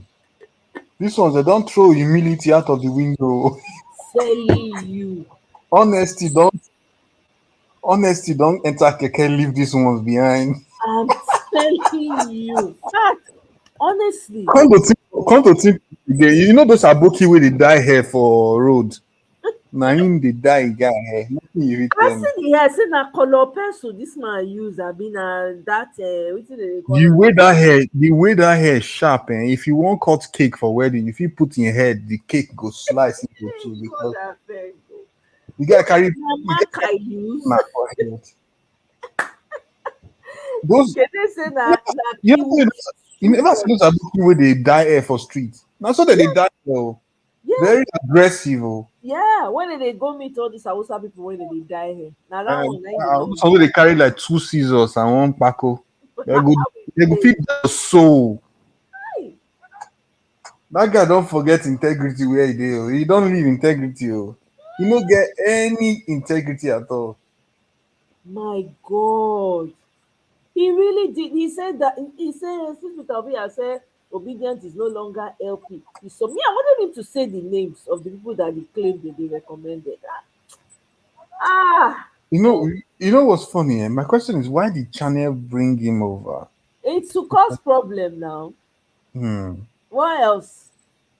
What else? What reason is he there for? Why? There's no reason why he should even have. They should have even given him the light of day. So then we see the guy for there. They like his face. Or the rest. There's no other reason for somebody to see. They brought political magic. Channels TV is like you said, the glorified version of TVC. They are hallelujah channel to APC now. All of them there, they are all working for the government. I'm telling you, that's why they brought, because there's no reason why they should. Why they bringing him? Okay, so now he and Abu, to tell you say Abure are not clean. They settled with the Abure. Now they are on one team. They are now working together. So meanwhile, when Peter Obi put out this tweet, they quickly changed. They had hired a directorate for obedience, and I kept wondering, like, directorate for obedience. I don't understand. Right after Peter Obi's tweet, they changed it. Now they say it's not a directorate of obedience, but a directorate of whatever. They changed the title. It's crazy. What was the purpose of that interview? It was so not worth it. This guy just came and ridiculed this But Because how do you say that your presidential candidate is not your uh, is not the leader of the party? of the party, That is so factually incorrect. Like I'm telling you. Eh? how's You that say he's possible? not the leader of the, we just put throw him under the bus like that, like oh, he's not the leader of the party. So hi God I beg you. Hi, this I don't know, like I keep saying, me I don't see an election 2027. You see, they're already showing their way, oh, because the party, they go don plant people. Now if na party level, now they go take destroy everything sef. The idea of Labour Party from the beginning said the thing didn't make sense, but there was nothing else. So now Showore that we could go join. Sowore for green, Sowore for not green na. Showore Sowore we don't use all campaign money rent Aradison Blue. I say make e come, I say whether e don give account, has he given account? Showore who answers to nobody. Oh. So Showore not socialist. Oh. um wetin be that? Na you, na from you dey watch movie abi how? No, nah, this thing they play for the background. No. And so I don't know, like if you make person know what they talk say na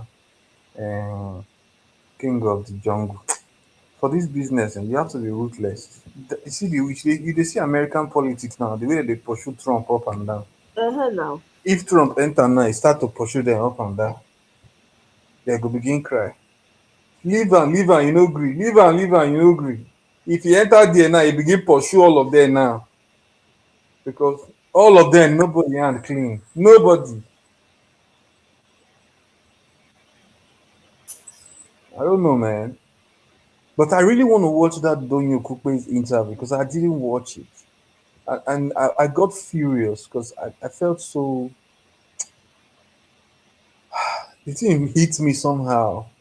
But I'm not supposed to let her hit me because I didn't see it coming from him. Because when that corruption cases started, his love for the party, everything just slowed down. Yeah. So I was thinking maybe now something happened, but now in true color just show up. Yep. Dang. You don show im true color. God. Showing his true colors, man. If you get that in interview, I'll play am abeg. I do actually. Please. Don already do your people. Ó mà ṣe o. Things are just unravel. We just dey see everything. Wow. What is this? Let me see. Okay. Things is it. All of them are so channels that they go do the I'm telling you, na there na glorify. Thank you so much, everyone, for staying with us. Tonight, our major story is the national minimum wage. Don't forget that it's a crucial time because the organized labor had given the federal government a 1 week ultimatum. You don't forget what happened. On Tuesday, there was a suspension of the nationwide industrial action, which literally shut down the activities across the country. But the tripartite committee meeting for the new national minimum wage continue here in the nation's capital, Abuja. We understand that at this moment, the different committees have concluded their meetings, and those celebrations now await ratification of the General Committee at plenary. The meeting, which is the fifth since the suspension of the industrial action by organized labor, is holding because an icon luxury hotel in Abuja. Some prominent members of the committee, of the Minister of Labor and Employment, Nkiruka Oyejocha, the Governor of Imo State, Hope Uzodinma, a representative of the Salaries and Income and Wages Commission, the Minister of Finance, Wale Edun, and the meeting was held.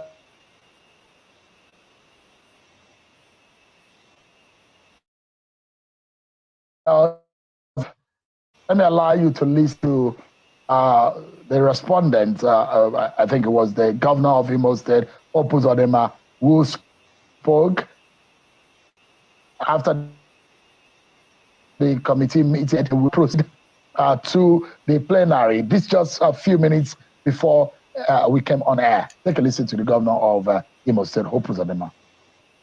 I just got paid $60,000 for my car from using this app on my phone, and I don't know if you can see this.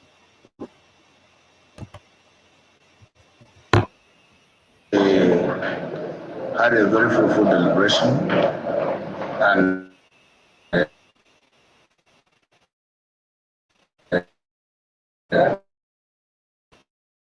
of course, you know, it's a technical subcommittee of a. We'll just go straight to the interview with the Question, what is Opuzo? The man, so now like this Opuzo, the matter they talk. I never hear this man talk before. Is this how he talks? The amount of people this guy don't keep on state, not here. Hopeless or danger. My question now, what is they really do for this meeting with Labour? Like, is Where it do we not go from here? Let's get some insight into all of this. Tonight, I'm being joined by a former presidential. Sorry, I don't know. Connection is hot over here, so probably is heat fed by your Wi-Fi, yeah. Advisor, Dr. Doyin Okukwe. He joins us live here in Abuja. So thank you so much indeed for joining us. You wanted to say something, Michael. What was it you wanted to say? No, nothing. No, I just wanted to. I was shocked to say you say heat they catch the team. That's why I just did shocked. Oh, Tonight. It's been a long time, Dr. Okukwe, and it's good to see you. Happy to see you too. There was a medical scare, but thank God you are alive today. Well, you know, you remember, as you are one of the very few people in the media who actually asked after me, and you called me. Mm-hmm. You will recall that conversation. Yeah. I could not even talk to you. I could not talk to you properly. Mm. But I did promise you that I was going to get well, and that as soon as I do get well, I'll come and see you. And here, I bear testimony. Well, not even the promise. I've come here to bear testimony to the fact that the Almighty God, through His Son Jesus Christ, have made me whole. Have healed me, and I'm so grateful to God. So grateful. I'm glad. It was a narrow path you tread, isn't it? It was a scare, but you know, a very big one, isn't it? You lost a lot of weight too. Yeah, so the assurance that we have is that, you know, when we call upon Him, He will answer us, and that whatever it is, even these people are hypocrites. You would think he's trying to say the truth, though. I'm telling you, knowing that you've come from a very terrible illness. It's almost like clearly, will I say, you almost go the other side. You will say, what else do you have to lose? Let me just play it all the way factual. Look at him. Gaslighting, first of all. Because you know, say Nigeria is a religious country. Everybody, once they hear say person mention the name Jesus, oh, the mind say, oh, it's in the spirit. He's a great guy. Kai. Don't see no. Kenny, what do you mean? Is there an interview after this? I don't understand. when we go through the fire or we go through storm or whatever, is with us. And you know, you remember I did. You know, I mean, there were stages in, you know, during this period that I was totally prostrate. I could not do nothing. Me, that I'm talking to you, there was a time I was isolated. You know, I had very low immunity. It was a bad situation. What I mean, you have crossed to 70 now. In terms of lifestyle, I'm a different person altogether. What lesson? I don't get hungry. What can you tell anyone who can learn from your medical experience and how to live a healthy living? I mean, how to have a healthy living. What we indulge in before, you know, excessive eating, enjoyment, you know, all sort of things, they just kill you. That's it. You know, I mean, I was obese, I was fat, and you know, obesity is not healthy. Eat healthy. It's very critical. You know, that's a big lesson. Go check the Holy Scriptures. Dr. Doyin Okukwe, it's good to see you.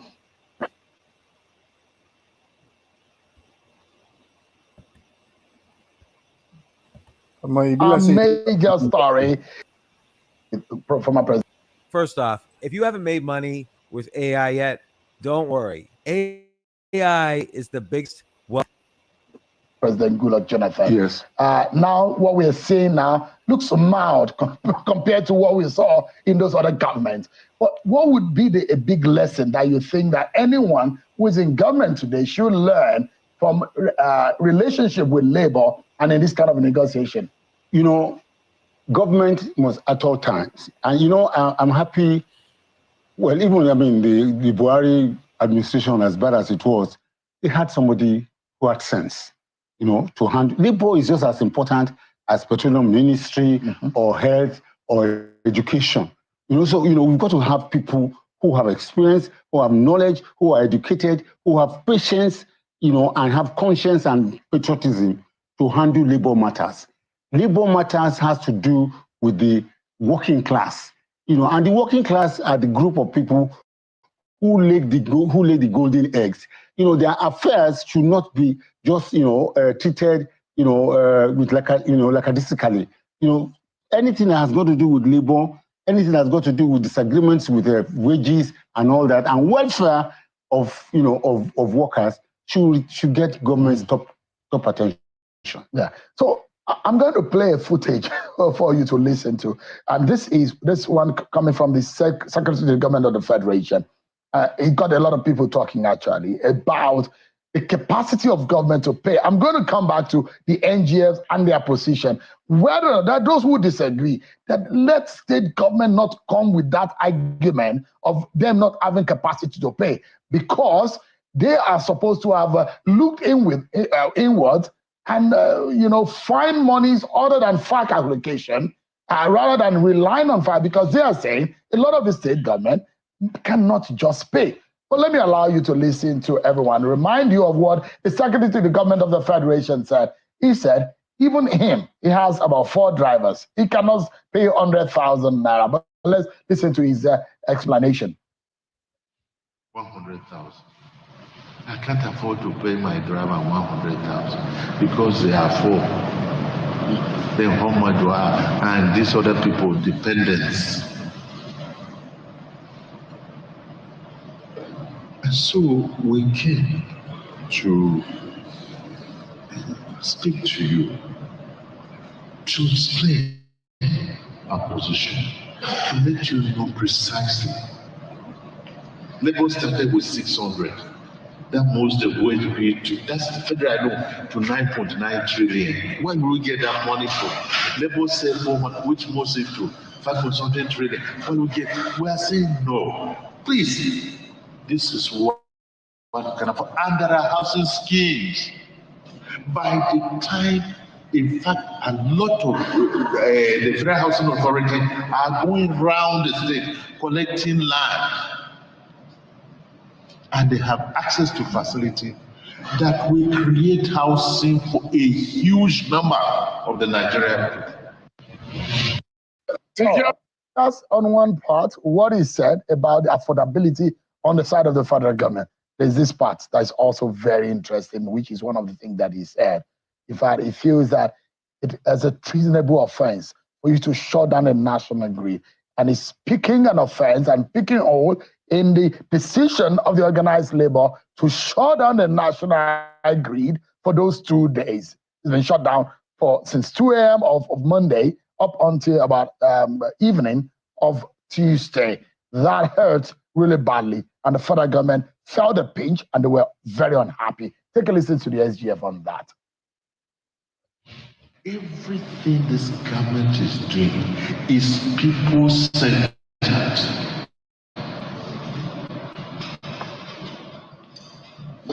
President feels it. Our people must rise up. They must have something in their pocket. It's not just question that you say you want 100,000. If you want 100,000 and there is no productivity,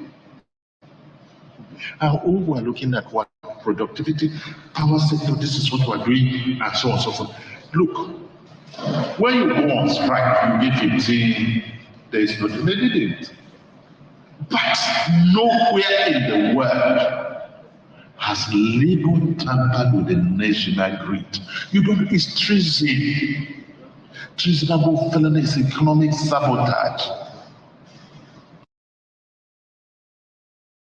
I'm sorry, I have to pause. This man is there's something wrong, fundamentally wrong with Nigerian older people. Hey, Egbami. No play am Shutting again. down the treasonable. Go ahead, sorry. I said no play am again. Even myself, I'm exhausted because Hey, yeah. They pepper me for body. Are you kidding? there's no encouragement at all. Now this same man, I thought say he no fit afford 100,000 naira for him drivers. Yes, now too when drivers too plenty, what do you expect? 4 drivers. Wetin you dey take 4 drivers do? Ah, when they call beast of no nation. Hey, mà ṣe o. Anyway, she go sha dey talk. Na wetin we get na we go take dey talk because omo, I don understand. I don't know what else to say to this. That Doyin Okupe own just it floored me. Look at him quoting scripture.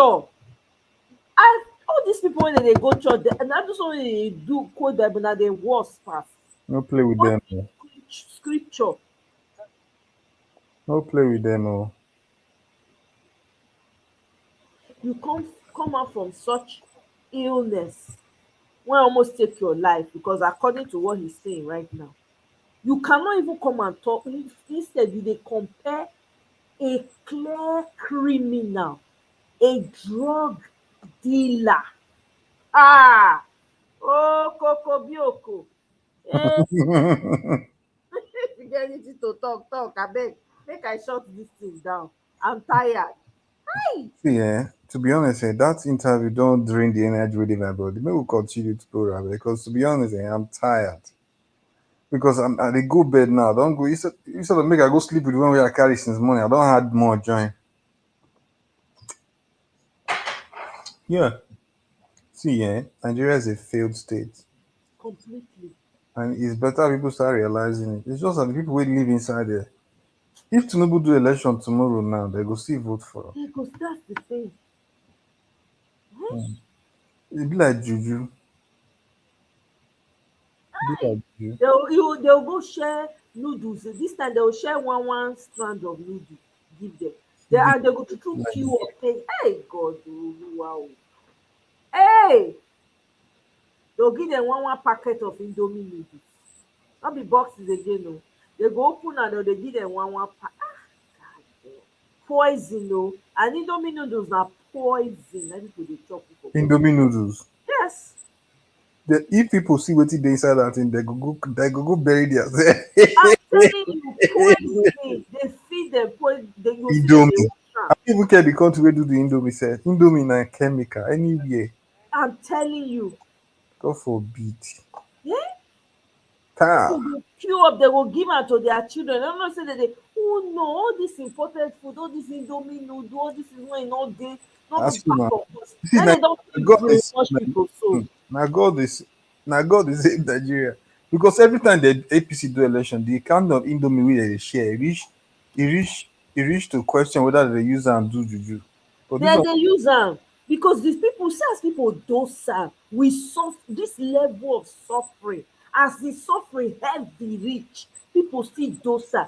Definitely they are doing something. And not all not those things wey normal. they dey give dem no be ordinary hand. It's not normal. It's not normal. Uh, Nothing anybody can tell me. It's not normal. They will go chop and finish. They no know wetin dem dey do again. Whether you dey like, you dey spit for their face, they no care. They just dey take am dey go. Ah God abeg you. They don turn to zombie. Eh? On top of that one, dem dey give dem foreign drugs. The ones wey dey man, I no know. I don't know. It's tiring. Yeah. No wahala. If you come, Michael, thank you for stopping by. I really appreciate. no Take care of wahala. yourself. Oh. Yeah, we'll talk again. Yes, sir. Yeah. Bye, Take care. Gary. Oh. Thank you. You too. Bye. My people, they say they will not vote for him, but APC don't need their vote to win. That's true. You're right, okay. I don't even know again because with the way I'm seeing that country, I don't know. Look at the likes of Donyo Okugwe coming out to compare Tinubu to Jesus Christ. Anyway, it's all made up, so we can do so. My people. Now here I go draw the curtain. I don't provoke reach. May I go use the remaining time take go drink water so that I no go carry this thing put for my subconscious before I go bed. Guys, thank you very much for joining me. I appreciate. Thank you, Kene, Annie, Amaka, Michael. Thank you for co-hosting with me today. Mrs. Omorege, thank you. Christopher, I thank you. Who am I missing here? Misty, thank you so much, guys. I probably will come back tomorrow morning, so we can talk the rest because I have more vents to do. So make I go, make I go chill for now. Thank you, guys. Have a great rest of the evening, and I'll see you on my next one. Bye. Thank you, Victory. Thank you very much. You're just stopping by. Thank you. I appreciate you. Thank you.